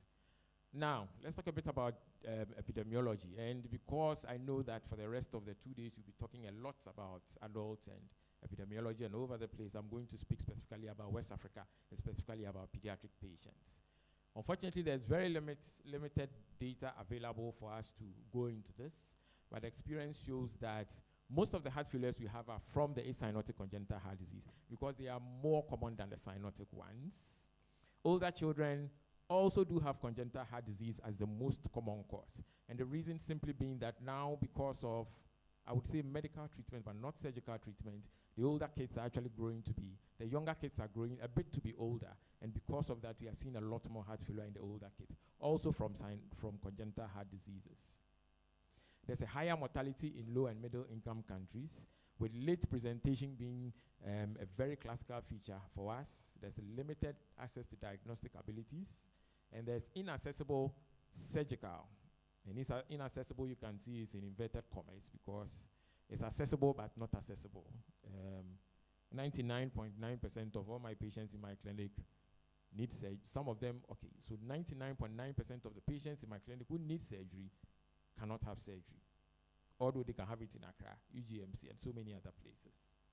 And advanced heart failure therapies are also not available for us. So this, I'm going to skip this because I think this one has been treated, and the next slide as well has been treated quite well, the phenotyping by Prof. Owusu. What causes heart failure in kids in the sub-region? In the sub-region, 2 studies I found, I think one in 2013, the other one I think in 2010 or 2011. All of them said that anemia is number 1. Anemia usually from malaria and other causes of anemia in kids. So these are acute decompensated heart failures. Anemia is number 1. Infectious diseases such as pneumonia is definitely the number 2, because both studies actually mentioned that from Nigeria and Kenya, that infectious disease are number 2, before congenital heart diseases actually come in. But when you talk about the typical cardiac ones, congenital heart disease would definitely be the number 1, and then acquired heart diseases, rheumatic heart disease being the highest, dilated cardiomyopathy, sometimes myocarditis. Arrhythmias are something I know in adult medicine is pretty common because of all your hypertensive heart diseases and all those infarcts. But in pediatrics, it's not one of the most common things that we tend to see. How does congenital heart disease give us failure? For most adults, or for hypertensive heart disease and most causes of heart failure in adults, it's simple. Usually hypertension, something that is going to make sure that your ejection fraction goes down. Ischemic heart disease also makes sure that part of your heart is not functioning well, your ejection fraction goes down. Arrhythmia, secondary to ischemic heart disease or something of that sort. But when it comes to kids, the vast majority of our heart failures are actually due to shunts. So these are hearts that are actually functioning very well, but the person is in heart failure simply because it's completely overloaded the lung, and that is what causes heart failure in kids. Typical example is VSD, ASDs, and PDA. And then there are pressure overload conditions. For instance, if you have a very bad aortic stenosis, your left ventricle is in trouble, and then it spreads back into your left atrium, spreads back into your lung, and then all the breathing problems also set in. Chronic or recurrent pneumonia, and then you are being treated for recurrent pneumonia. That's another one. So pressure overload lesions also tend to do that. Then there is our single ventricular physiology. For instance, you have a tricuspid atresia. You have a plain and simple single ventricle where one ventricle doesn't develop at all. When you have this, all the complexities setting. One of them is that chronic overload of just one ventricle, doing what 2 ventricles are supposed to do. That puts you into heart failure.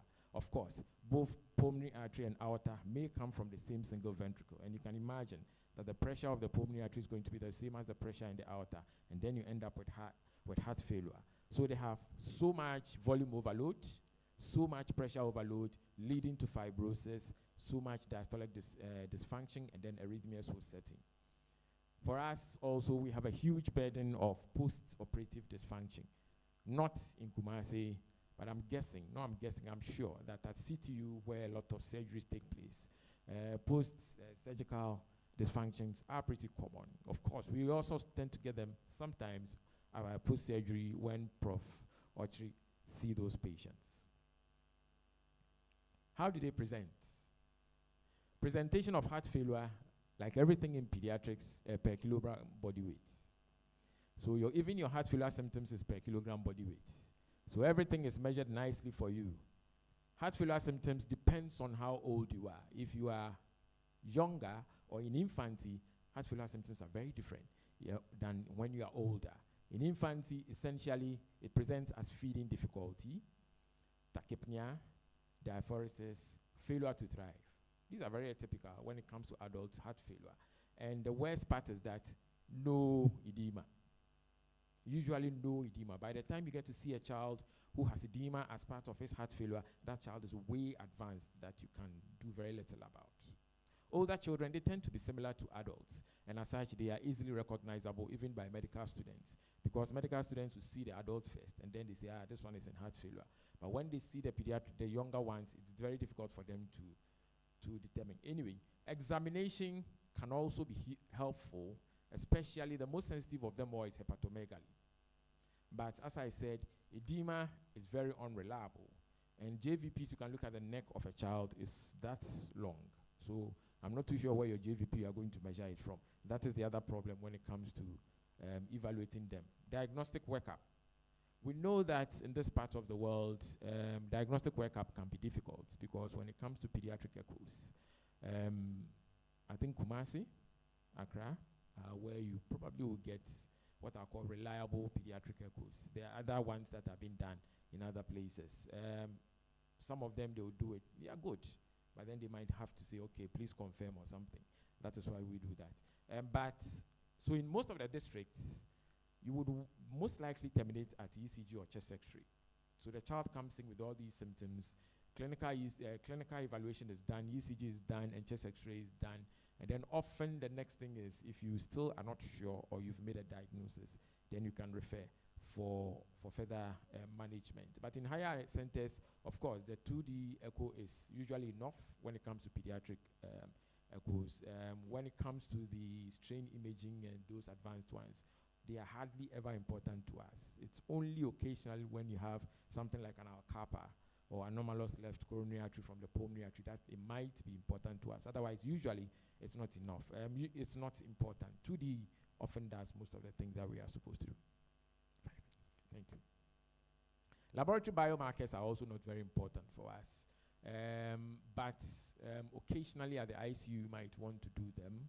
Also, cardiac MRI is something that we hardly do. We only do it when we have vascular malformations that we can really not comprehend. Pharmacologic therapy. Evidence seriously lack when it comes to pediatric cases. And it's mainly based on modulation of neural hormonal activation. Typically, we titrate the dose, and the doses are essentially what we do in adult medicine. But when it comes to pediatrics, our diuretics are the number one medications we do, simply because we want to do symptomatic relief. The rest would come in as and when they are required.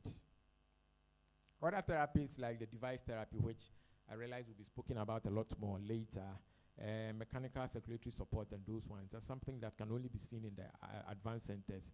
So we usually are not doing them here. Next one that I'll talk about is acute decompensated heart failure. This is very important because for those who are in the emergency unit, if you see any child who comes to the emergency unit with heart failure, most likely he has an acute decompensated heart failure. It's the most common, as I said, in the pediatric units. And the causes are usually infection, as we mentioned previously, severe anemia, malaria, arrhythmias, and those other things. Most important thing is you identify the cause. Identify the trigger, and of course, your oxygen. You treat whichever underlying cause it is, and then you monitor the organ for perfusion abnormalities. Long-term treatment, what do we do? Our aim for long-term treatment when it comes to pediatric heart failure, essentially, is survival, normal childhood, which doesn't apply in adult medicine, and normal development. It is well known that children who have cyanotic congenital heart disease somehow neurodevelopmentally are impaired compared to those who do not have cyanotic congenital heart disease, simply because of the persistent hypoxia. So for us, it's very important to us. So what we do is that we do meditation titration, growth and development monitoring, and we all know about that. We'll make sure we optimize your nutrition, make sure your vaccinations are going, especially the ones that has got to do with like strep pneumo, and provide psychological support for both the patient, the mother, and sometimes literally the whole family. What are some of the challenges we have? Limited pediatric intensive care, as you know. Inconsistent medication supply, that's a very difficult thing. In adults, there are dosing regimes that are available. Pediatric dosing is very difficult, and often we have to go and mix it at the lab to get that. Financial barriers, which is the biggest issue that we have, and then absence of rigid specific guidelines, because we don't even have the data.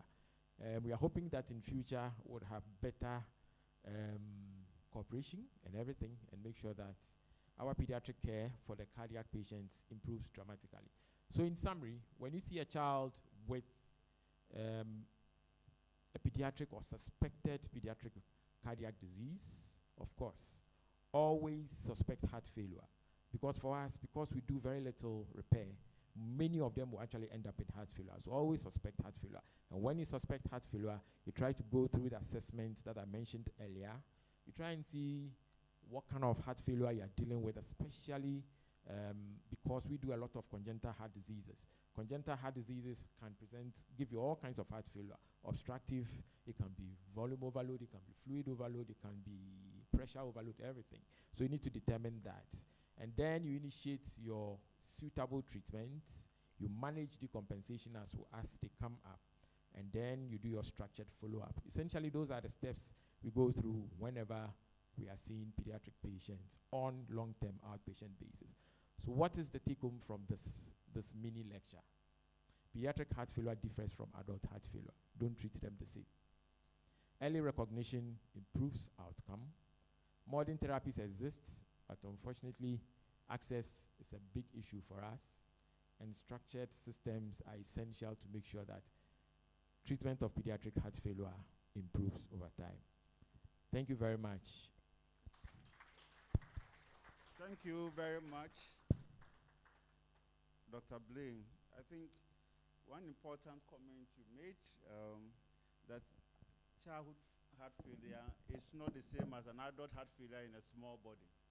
So if you're a resident, you are called to see a pediatric patient, please run for your life. You're likely to make a wrong diagnosis. Call Dr. Blaine. And then the other thing you mentioned, which I think we need to discuss further, the 80% of these heart failures are due to congenital heart disease. And you also mentioned about 99% of them cannot afford care. I think there's a solution. Let's discuss, see how we can save these children. So thank you very much for an excellent presentation.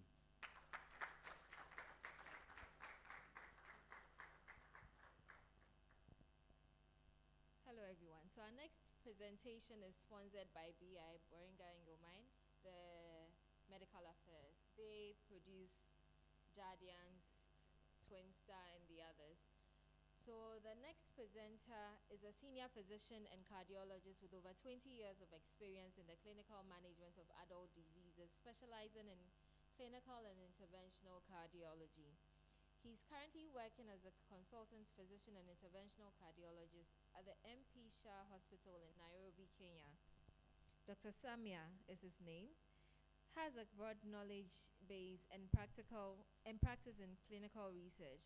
He aims to contribute to improving cardiovascular health in his community and beyond, in his community and beyond, by participating in generating homegrown solutions. He's currently studying for an MSc in International Public Health at the Liverpool John Moore University, London. He also completed fellowship in cardiology at Madras Medical Mission in India. Okay. He's an international editor and then has also organized several programs with the World Heart Day and May Measurement Month. So our presenter is Dr. Bernard Samia Mugodu.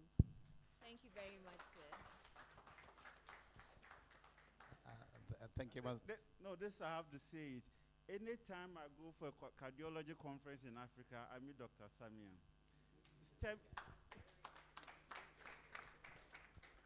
STEMI Life, I think it's been going on for 8 years. He's part of the team, making sure that everything goes. Echo workshop, he's there. 2 weeks ago, I met him in Nairobi, talking about CKM or CRM. So anything cardiology in Africa, Pascal related. September, we were in Abuja, Pascal, Nigerian Cardiac Society meeting. So he's doing a lot for cardiology in Africa. Let's clap for him.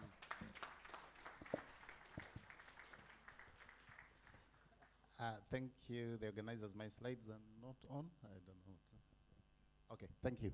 Thanks for the invitation to come and participate in this meeting. And from Kenya, greetings from Kenya Cardiac Society. We are so happy to do things together with the Ghana Society of Cardiology, and happy to meet friends and colleagues here. So I was invited to talk about how we can translate evidence into practice with regard to management of HFpEF, and I'll try to go through this, my disclaimer. My outline will be to look at some of the diagnostic challenges in HFpEF, how we can roll out treatment in our various areas of practice, how to look at comorbidities, when to refer patients, and how to improve outcomes in HFpEF. I would like to start by presenting a case which we see in our usual practice. JKM is an 80-year-old female who has type 2 diabetes, has hypertension, has chronic obstructive pulmonary disease. Patient comes in with dyspnea on minimal effort, has those bad signs that are not there in the pediatrics, swelling of the feet, is coughing, denies any chest pain and palpitations. And these symptoms are really key for us to determine the kind of intervention we are going to make for the patient. This patient is on fairly good medication for the current diagnosis, hypoglycemic agents, S inhibitor, on inhalers, and NSAIDs for arthritis. At evaluation, patient has elevated blood pressure, some level of tachycardia, obese with a BMI of 37, peripheral edema, JVP is up. We're lucky to do a gas for this patient, which comes out as normal. And ECG reveals a tachycardia with atrial fibrillation. D-dimer level is normal. Troponin is normal. Kidney function is normal. Patient is sent for echocardiography, which comes as ejection fraction of 55%, as mild LVH. Dilated atria, both right and left, and tricuspid regurg, moderate category with a systolic pressure on the right side of 65. ProBNP is elevated for this patient. So the clinical question is, how do you work up this patient? Maybe I should say, while I'm presenting all these findings for a patient presenting, it would take you maybe a day, 2 days, or even a week to have all these things ready for a patient, depending on where you practice. But I summarize the findings for patient because I've had the opportunity to work them up quickly, because I say I have access to all those things for my patient at the outpatient setting, but this is not always the case. So HFpEF, like we would suspect for this patient, the unique things about HFpEF, Professor Oss has gone through very clearly what heart failure is. Same is applicable for the phenotype of HFpEF. Signs and symptoms, the only unique thing here is you have ejection fraction of 50% or greater, but then you have to make the demonstration of elevated filling pressure. So HFpEF has been shown to have increasing burden, and we have increasing aging population, we have increase in risk factors, we have better understanding of the disease, we have improvement in diagnostics. So we are diagnosing more and more HFpEF. Most of the studies that have been shown here about heart failure epidemiology in Africa were actually based on HFrEF. We had very few patients who actually had HFpEF because we just didn't know that that was part of heart failure spectrum. So the unique thing again about HFpEF is that whereas you have that clinical diagnosis, signs and symptoms, what has been shown, there is relatively higher natriuretic peptides compared to patients with a reduced ejection fraction. For the same elevated left ventricular filling pressure, patients with HFpEF have higher levels of natriuretic peptide. Then patients also tend to have relatively higher weights or BMI for the category of the HFpEF. So we need to have a stepwise approach into determining or assessment of patients with shortness of breath. This is not very clear, but what I will read for you, when you have a patient with dyspnea and ejection fraction of 50% or more, then you need to rule out non-cardiac causes as the cause of the dyspnea. You need to rule out if they have HFpEF mimics. These are diseases primarily of the heart, but they are not necessarily HFpEF. For example, cardiomyopathies, valvular heart diseases, infiltrative diseases, those would be primary diseases of the heart in the setting of an ejection fraction of 50%, more than 50%, but they are not true to speaking definition of HFpEF. So look at cardiac, pulmonary, and other causes of dyspnea. So in the cardiac causes of dyspnea, even with an EF of more than 50%, is it a coronary artery disease? Is it valvular? Is it pericardial disease? We have patients who may present with arrhythmia and EF of more than 50%, but the arrhythmia itself is the cause for dyspnea and not necessarily HFpEF. Then, of course, you look at non-cardiac causes, pulmonary obstructive airway disease, and pleural diseases. Pulmonary embolism is the other issue that you need to look at. Now, diagnosis of HFpEF can be quite difficult. So what has been suggested is to use probability assessment. And we have two algorithms that have been published a lot in most guidelines. One of them looks at the clinical profile of the patient. The other one looks at mostly echocardiographic parameters. So you try to look at them and use a scoring system and look at the probability of this patient having HFpEF. The first H2FPEF looks at whether the patient is obese, has hypertension, has atrial fibrillation, has pulmonary hypertension, and the age, and you score this patient, and if you have a figure, for example, of more than 5, the probability of this patient having HFpEF is quite high. The other one heavily relies on echocardiographic parameters, and I would dare tell you that as we're sitting here as clinicians, we need to invest a lot in understanding echocardiographic assessment of our patients with cardiac diseases, because this is the basis upon which we are going to be making diagnosis of a HFpEF.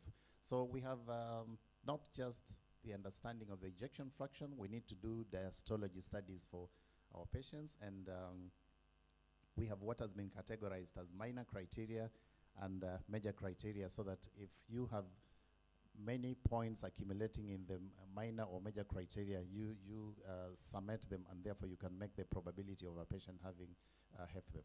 There are those that you find in the intermediate category. Even after doing your assessment, you're still not sure whether this is HFpEF or not.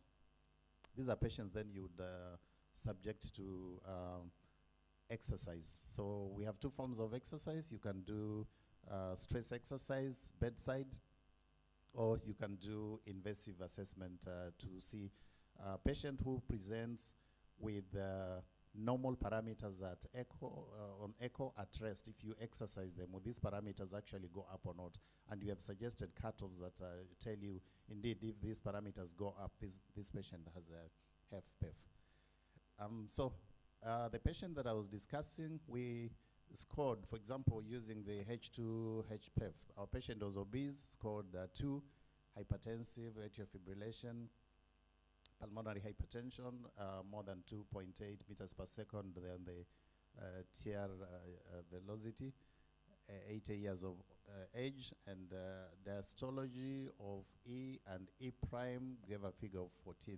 So we get a score of 7, and this is a very high probability that this patient actually has a HFpEF. So this is the kind of score you may want to use, and what you notice here, maybe at echocardiography alone, if you are able to understand how to do the diastology, then you can very well work up your patient and see the probability. So remember, if you're in the intermediate category, you're not quite sure whether it is or not, you may subject your patient to an exercise program and see if these parameters would improve. That would mainly be the E prime. If it was the lower figure, after doing the exercise, then the figure goes up, then your score obviously goes higher. Not a very good slide, but what I intended to show you here,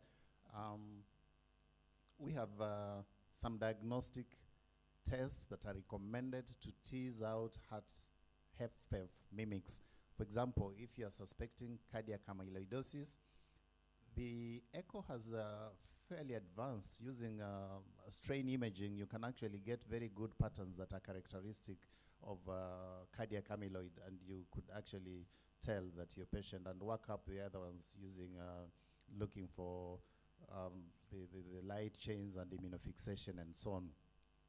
The advanced tests for amyloid are not readily available to many of us, the technetium, pyrophosphates and so on, so it's really something difficult.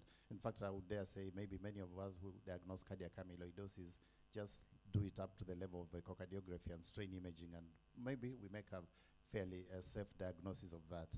If you have other suspicions, for example, hypertrophic cardiomyopathy, echocardiography can actually be very good, because you can demonstrate the asymmetrical hypertrophy ventricular septum versus the posterior wall, and look at the other diastologies, and you can be able to tease out that this patient who has dyspnea with an EF of more than 50% actually has hypertrophic cardiomyopathy. So if you have access to other tests like cardiac MRI, for example, you could be able to tease out some of the rare forms of infiltrative diseases. But I think using clinical history evaluation and echocardiography, you should actually have a lot of information. The goals of treatment for HFpEF, just like the other spectrums of heart failure, is to prevent hospital admissions, to improve clinical status of the patient, and to improve the quality of life. Bulletin number 2, reducing mortality, has actually been long way not achieved. Most of the trials have actually not been able, the drugs not been able to really bring up the issue of reducing mortality for patients. These are just some of the trials that have looked at treatment of HFpEF. Again, apologies, it's not very clear there, but what I would read for you, we have 2 landmark trials that looked at SGLT2 inhibitors, the DELIVER trial looking at dapagliflozin, and EMPEROR Preserved looking at empagliflozin. The primary endpoints for these 2 trials was quite good, but particularly cardiovascular mortality was not improved even with these 2 trials.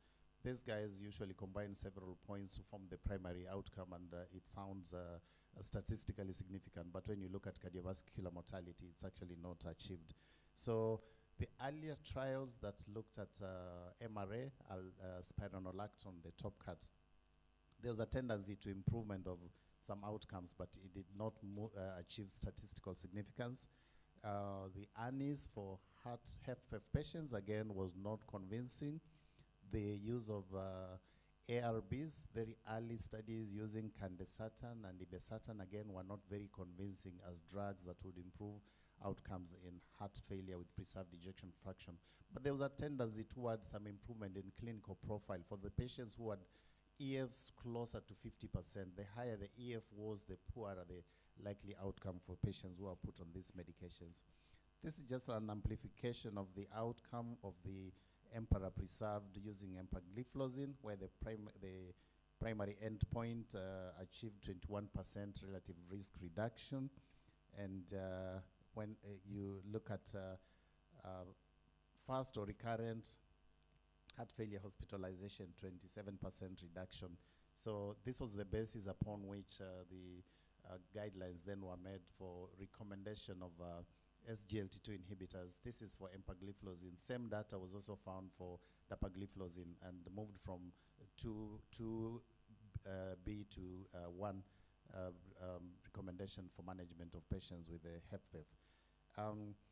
This tries to put together some of the trials that looked at HFpEF. I've already talked about them, but if you look at the line of Unity 1, look at the primary endpoints for DELIVER, for EMPEROR Preserved, and for sotagliflozin soloist. They were all below and very good results. But if you look at the ANIS, Paragon, and ARB, they were touching the line of Unity. So again, not very really convincing that they should be primarily recommended for management of HFpEF. So the guidelines have evolved over time. The Europeans a few years back recommended how do we treat our patients for HFpEF. 1, you give them diuretics. 2, you give them SGLT2, either DAPA or EMPA. And 3, you manage the etiology and attendant cardiovascular comorbidities. And the Americans also have this recommendation. I think by the time this slide was done, the guidelines had not incorporated the second trial of the SGLT2, which then brought the recommendation to class 1 rather than 2A. So HFpEF, you have a patient with clinical suspicion or confirmation, you give an SGLT2 inhibitor, and then you can look diuretic for symptom control, and then you can use these other drugs, MRA, for example, ANI or ARB, in addition, but these are weaker levels of recommendation. But now remember, some of these drugs have utility beyond heart failure management. For example, the ANIs or the ARBs would on their own be used for management of hypertension. So you've actually not lost by adding these drugs to the treatment of patient with a HFpEF.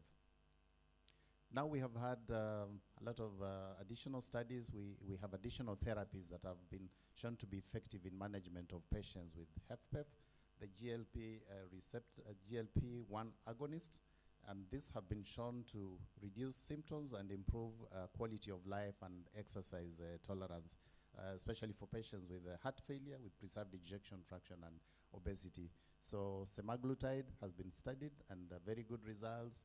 The combination of GLP and GAP, the tirzepatide, again, very good results. So they've not yet found their clear level in the guidelines, but they are drugs that you're going to consider for management of your patient with HFpEF who has these additional risks, for example, obesity.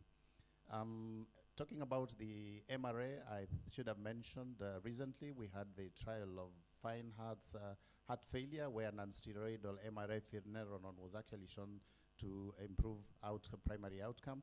Again, clinical symptoms, but not mortality for patients with HFpEF. So again, we are going to see that this is finding its way into the guidelines for patients with HFpEF rather than using spironolactone.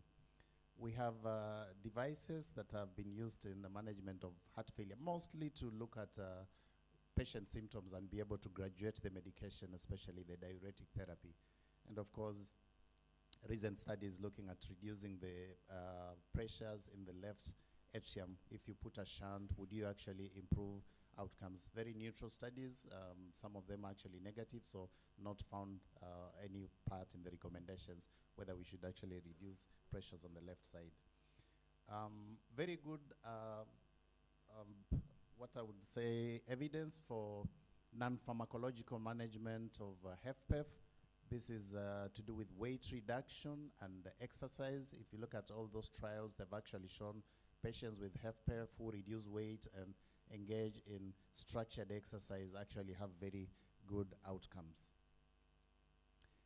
Management of comorbidities is important in patients with HFpEF because many a times this would be the triggering factors or aggravating symptomatology for patients. So it's going all the way from atrial fibrillation, manage hypertension. We have recommended blood pressure targets for that.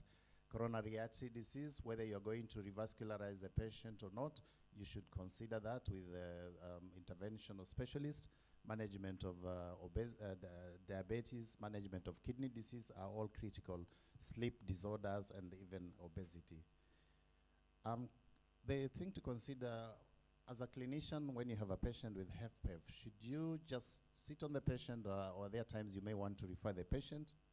So again, the guidelines try to suggest that if you have a patient who has high risks for recurrent hospitalization, needs extensive workup for the mimics, has cardiorenal syndrome, or has worsening NYH share class, you should refer this patient to a specialist to help you sort out and manage the patient and maybe phenotype the patient a lot better. Just coming to the final slides, what is the role of each one of us here in the management of a HFpEF patient? Because remember, the first contact of patient with HFpEF is not necessarily a specialist. It's usually a nurse or a general practitioner and so on. And these guys have the primary role to take history, make the diagnosis, if possible phenotype, start treatment, or refer appropriately. We're going to talk about referrals as upstream or downstream. Many patients who go to the referral centers do not necessarily need to stay there. So please be ready to receive these patients backwards if they've been put on medication with the correct diagnosis, and you can help actually to monitor them. So our patient, was started on intravenous diuretics to achieve decongestion, initiated on SGLT2, initiated on ANI. We were lucky to have access to finerenone, started our patient on this, and we've tailored the blood pressure medication. Kidney functions have remained fairly stable. Our patient has atrial fibrillation, so he's on anticoagulation, he's on oral hypoglycemic medications for sugar control, and we're discussing about the use of GLP for this patient because of the obesity, and hope it's quite costly, a lot of side effects, but hope the patient can accept to go. And then the step, of course, healthy diet, exercise, and clinic follow-ups. I just wanted to take home message. HFpEF is a heterogeneous condition with many pathophysiological mechanisms. Diagnosis is not only based on clinical probability, but you need to rule out the other confounders. Current state of treatment, we need to reduce hospitalization, improve clinical status, improve quality of life. We are far from reaching the goal of reducing mortality. And of course, diuretic therapy, SGLT2 inhibitors are highly recommended for management of HFpEF patients than the other medicine, depending on where you profile your patient. So we have newer therapies, including non-steroidal MRS and GLP, and treatment of the specific comorbidities is really key for HFpEF patients. Thanks for listening to me.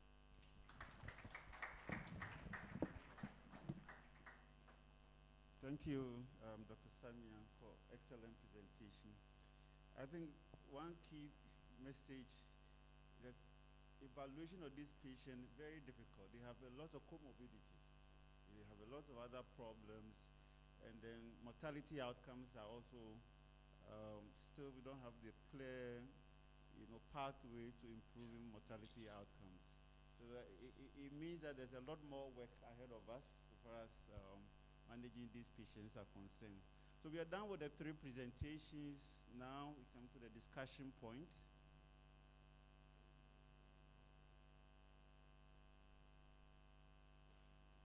So we'll have a presentation from the farmer, and then we'll have the Q&A. I want to make an announcement. Dr. Mrs. John and then Dr. Bule are in the house. You remember I mentioned Prof. Wusa's the contemporary grandfather of cardiology. See, they are the 2 mothers of cardiology in Ghana.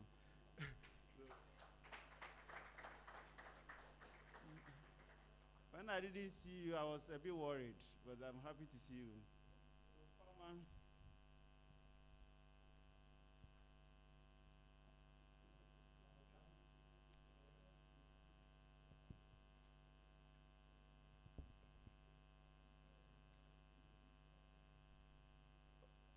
Okay, so we can have 1 or 2 questions. Any questions for Dr. Blay, Dr. Samia, and Prof. Owusu?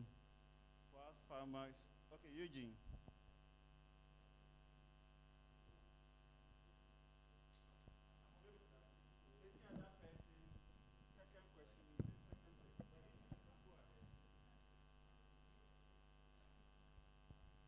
Thank you very much, Prof. Owusu and Dr. Samia, for the presentations.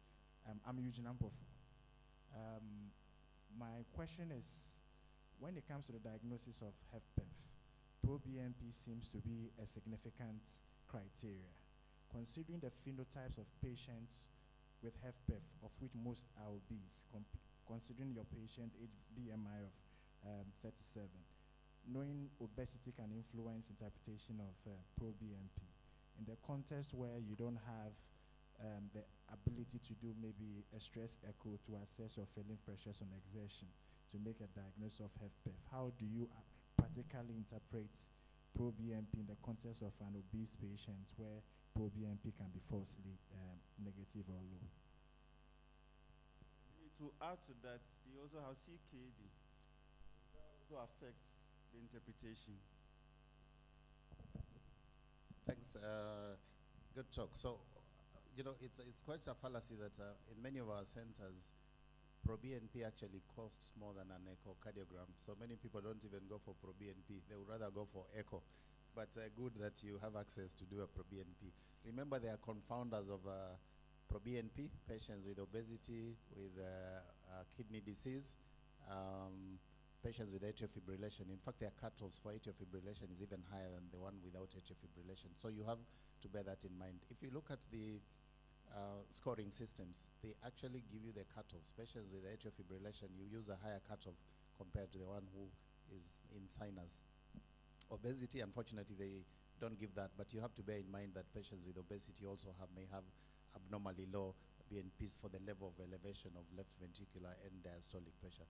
But remember, it's on the BNP alone as a single marker that you're going to use for diagnosis of HFpEF. It's supposed to be incorporated into your diagnostic criteria. So it is a scoring system. So hopefully the other markers can make the diagnosis likely. BNP, we don't have a correction factor, unfortunately, in the event of obesity. So you just use the figure as is given. Those are some of the unfortunate aspects about the scoring. The other aspect is about the validity of some of the scoring systems in our populations, because where they were initially designed and studied, maybe they worked very well for that population. For now, we are using them, but I think we need to come out and do some validity studies. Go out and actually look at your patient with HFpEF, look at the scoring system. How well does that scoring system work with your population?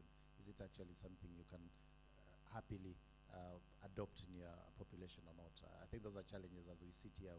We need to understand, do we need validation of some of these protocols to be using in our clinical care?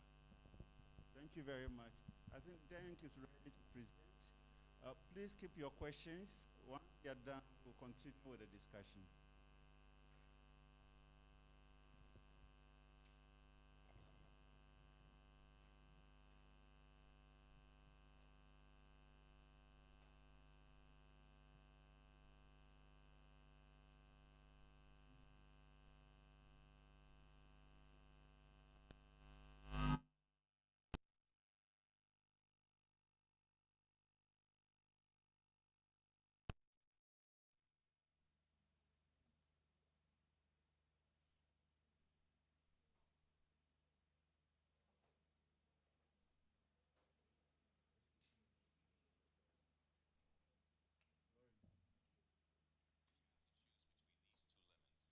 Which one would you pick?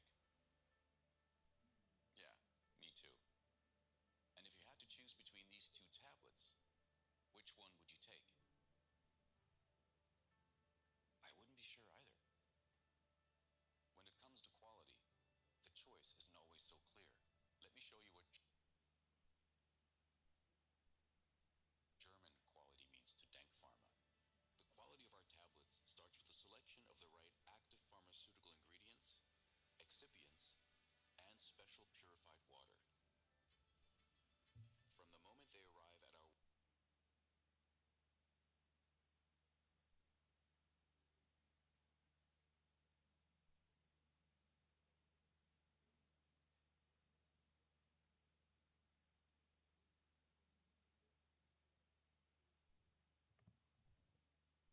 If you had to choose between these two lemons, which one would you pick? Yeah, me too. And if you had to choose between these two tablets, which one would you take? I wouldn't be sure either. When it comes to quality, the choice isn't always so clear. Let me show you what German quality means to Denk Pharma. The quality of our tablets starts with the selection of the right active pharmaceutical ingredients, excipients, and special purified water. From the moment they arrive at our warehouse, each of them is inspected by an expert to ensure its integrity. The machines we use to manufacture our products are designed and built in Germany by companies like Fette, Koch, and Ullmann. These aren't just machines, they're the Mercedes of pharmaceutical production. Crafted with high precision, these machines guarantee the reproducible and reliable production of our pharmaceuticals, tablet by tablet. And thanks to the German dual education system, our machine operators are highly educated. They are trained to use and maintain these advanced machines the right way. Once the production is done, it's time for our final tablet check. By this time, over 100 tests have been done. Randomly selected samples return to our quality control lab. After the requirements have been met, Denk Pharma products receive a certificate of analysis. It is issued by a qualified person who personally guarantees for the quality of our tablets. Then, and only then, we distribute the final product to our customers. During the distribution, we work closely with logistics specialists. They are GDP certified and maintain optimal conditions for the storage and shipping of our products. Now, let me ask you again, if you know all this, which tablet would you take?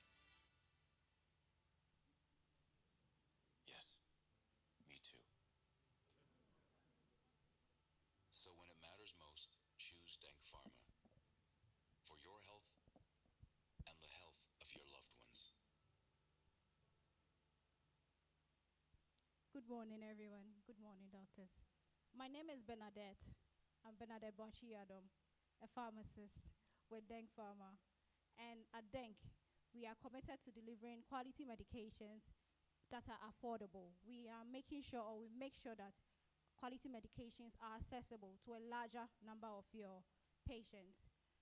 At Denk, we have a wide range of medicines or medications in our cardiovascular portfolio. But today, I would want to share with you just 3, and I will be very brief. The first one on our portfolio is that of Axaban. We have Axaban Denk, and Axaban Denk is Apixaban. Apixaban is Axaban Denk.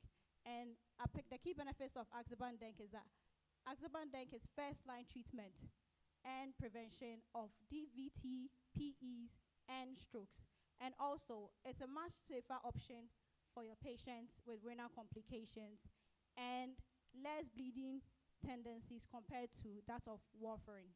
And also, improves patient compliance in that no routine coagulation monitoring is required, no dietary restrictions, fewer drug interactions. So Axaban Denk, together with our other oral anticoagulants, can decrease stroke risk by 64% and death risk by 26% in atrial fibrillation patients. The second one is that of Etimib Denk. Etimib Denk is ezetimibe from Denk Pharma. And the key benefits of Etimib Denk is that Etimib lowers LDL percentage or LDL cholesterol levels by up to 20%. However, in combination with a statin, it reduces LDL cholesterol levels by almost 61%. Etimib Denk has a proven cardiovascular benefit in the sense that adding Etimib Denk to your statin therapy improves cardiovascular outcome, and is also an option for your patients who cannot tolerate statins. And Etimib Denk is very well tolerated and safe. It does not increase the incidence of elevated creatinine kinase when added to a stroke therapy, a statin therapy. And that Etimib is very easy and flexible to use in the sense that it's taken once daily, regardless of what food. Any time of the day, you can take Etimib Denk.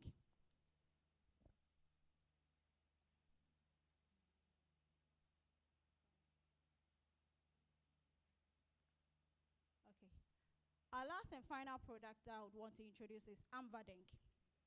Amvadenk is Denk's brand of amlodipine and valsartan. And today, I'm very sure that the amlodipine and valsartan combination is not a question here. It's on like the efficacy of this combination is not a question or is unquestionable. But the question here today is that can Denk deliver the same clinical confidence that is accessible or with benefits of accessibility to most of your patients? Being able to deliver the same clinical confidence for that of the amlodipine and valsartan combination. So in terms of clinical confidence, with a generic product, you need to be able to prove your bioequivalence.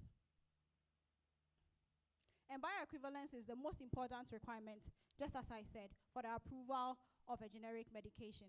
The reason being that it ensures the possibility of a substitution with the expectation of achieving the same clinical effects and benefits or safety profile as that of the innovator or the standard. So Denk has their own bioequivalence study done on Amvadenk.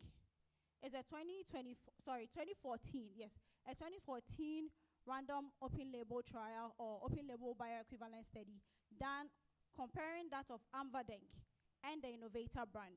And you can clearly tell from the graph, Amva is the one in black, and the innovator brand is the one in gray.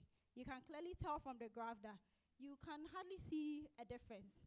So then, at the end of the trial, or at the end of the study, it was concluded that both products are bioequivalent in terms of rate and extent of absorption and elimination. So we can also conclude that Amvadenk is actually interchangeable with that of the innovator brand, considering the fact that then gives you quality medications. And as I said earlier, we have a wide range of our products in our cardiovascular portfolio. We have that of our losartan under the brand name Losadenk, our Carvedilol under the brand name Carvedidenk, our Amlodenk, and our Taurus. Also that of our Perinam, our Perindapro and Amlodipine combination, together with that of Amva, which I've already talked about. Our lipid-lowering agents, rosuvastatin Denk, and that of etimib Denk, which I have already talked about too. So, when it really matters, doc, please choose drugs you can trust. Choose Denk. Thank you.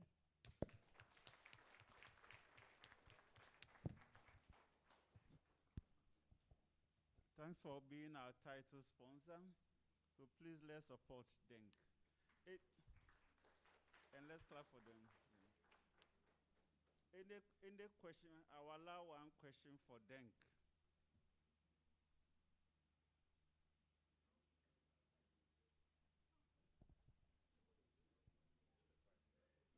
No, but there are several. Which one do you want?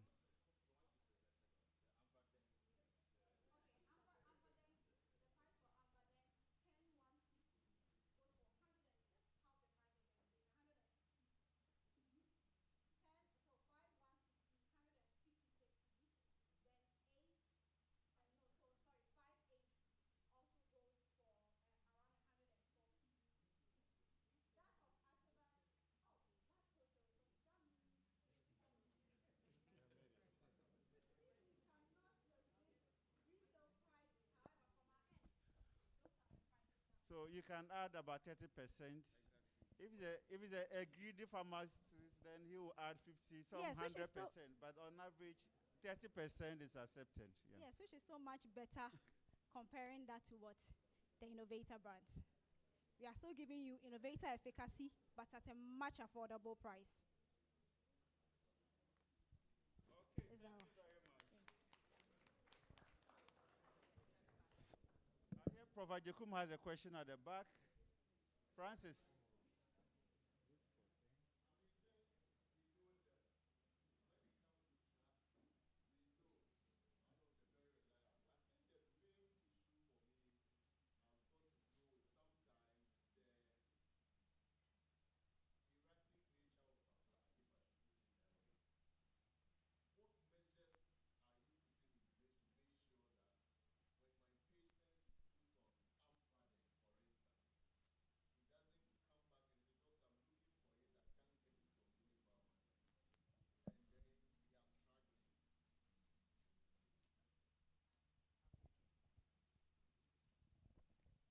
I'll take it. Thank you very much.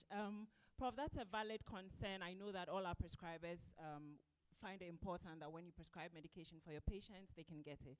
And we do try to make sure that the products are available everywhere. The truth is sometimes when we have products stock outs, it's not coming from us. Sometimes it's local. But what I want to recommend is that the major pharmacies usually have stock of our products. I'm not advertising, but Top Up Pharmacy, Ad Pharma, for those of you in Kolibu, the pharmacies across the street from Kolibu, West Point has stocks. And then as a last resort, if you can't get the product, you can always reach out to any Denk Pharma medical rep, because sometimes the pharmacies run out and they may not have restocked, or we don't know that they've run out because we are also covering other places. But usually the major pharmacies should have it. East Cantonment's pharmacy branches also usually have our products. But again, please reach out. In Kumasi, I'm sorry. I'm so sorry for the bias. Okay, so so Ad Pharma is also in Kumasi, and then Menry, Penry, Saks, Scab also has our products, right? And around all the pharmacies around have our products. Amvadenk, Axabandenk, and that of etimib. All the pharmacies around Kath actually do have our products. And Amva is available at the 24-hour pharmacy, together with Axaban. Okay, thank you very much. And then for Tamale Obasi. I hope you haven't forgotten about the presentations. So we'll continue with the discussion. So by hand if you want to ask a question. One at the back. Second person. Second question. Okay. Eugene, third person. Okay. So we'll get these three, then they will respond, and then we'll go to the second round.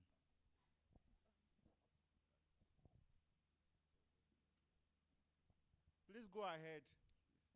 Yes, my name is Prince. My question has to do with patients with heart failure with preserved ejection fraction. I think the concern has to do with the GLP-1 agonist. Certainly, we know that with the SUSTAIN 6 trial, there is a reduction in MACE once you put a patient on GLP-1 agonist. Then subsequently, they did the step heart failure with preserved ejection fraction, where there was significant reduction in terms of quality of life and all that for patients with heart failure. But they used semaglutide. That was Wegovy. There are two brands of semaglutide, Wegovy and Ozempic. In this era where people are abusing Ozempic here and there, Novo Nordisk, when they were submitting their approval for GLP-1 agonist semaglutide for heart failure, they used Wegovy and specifically mentioned the brand Wegovy. Now, my concern is whether Ozempic, which is also semaglutide, can be used in that context. Considering as of now, there is no approval for Ozempic, which is semaglutide, for patients with heart failure with preserved ejection fraction, but rather for type 2 diabetes mellitus. So that's my question. Thank you, Prince. Eugene.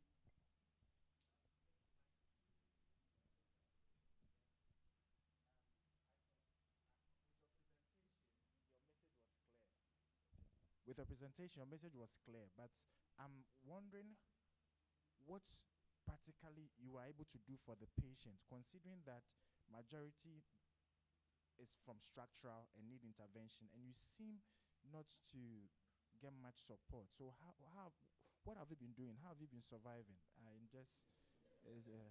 All right, thank you. That's very important. Because of time, this will be our last question. All right, thank you. My concern is with how we balance on the wards. Yeah, Abukari.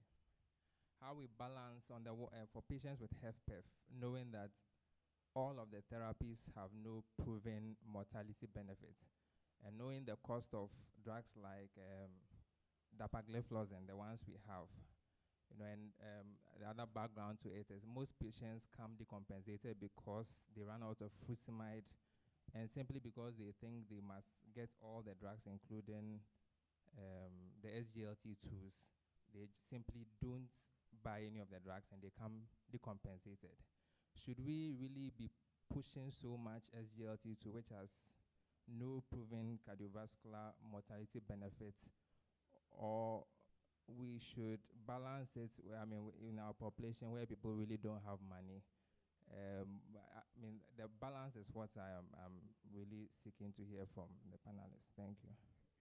Effectiveness. Yes. Dr. Samia and then Dr. Blaine.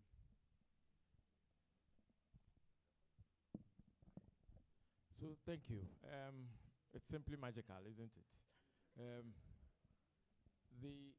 The long and short is, very often, many people tend to think that when you have congenital heart diseases, many of them are with very poor prognosis, if I put it that way. And as such, most of the patients are not going to survive for long.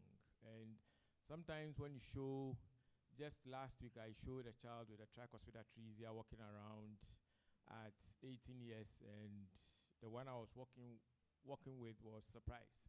Can they survive?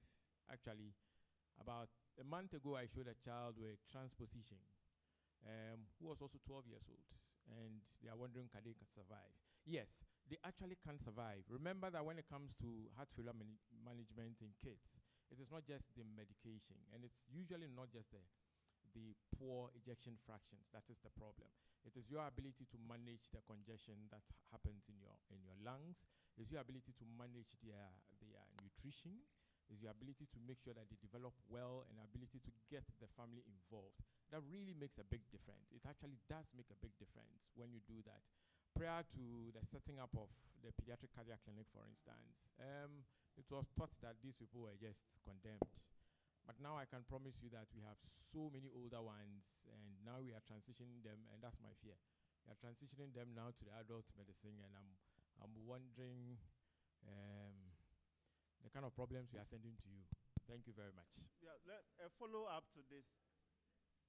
What's the roadmap? Because if a patient needs a patch for VSD, ASD, PDA, it needs to be done. Accra has so much support. Some companies give us $60,000 a month. There are a lot of outreach. As I speak, there's an outreach from Boston last week and this week. So how can we transition? Because we can continue. And we have the Ghana Medical Trust Fund that is also ready to support. So what will be the roadmap? Is that 99.something% of your patients doesn't get help? Most of the patients at cardio, they can't afford. So we find money to support them. So what will be your roadmap to, because they can't continue like that? Okay, so roadmap is what I say is a tricky one, but definitely we can't continue like this. Some of the patients we have, okay, maybe I should start from here. About 1% of all deliveries have congenital heart disease. That's how common it is. And so you can imagine how much load we get into the clinic just from congenital heart diseases. So 1% of all deliveries are congenital heart disease. Compare that to all the deliveries that happen in just Ghana, even in just Kumasi. And then you can determine the number of congenital heart disease we have. So there's a huge load of congenital heart diseases. Boston comes in. Sometimes we have the Chinese coming. We have these groups coming. They come in, and some of them are able to fix it. We tend, as much as possible, to liaise with Accra to make sure that these patients actually benefit from this. We speak to Prof. Yao, we speak to them. So yes, we try to get patients to Accra. But many of these would I say missions, cannot solve the very complex ones.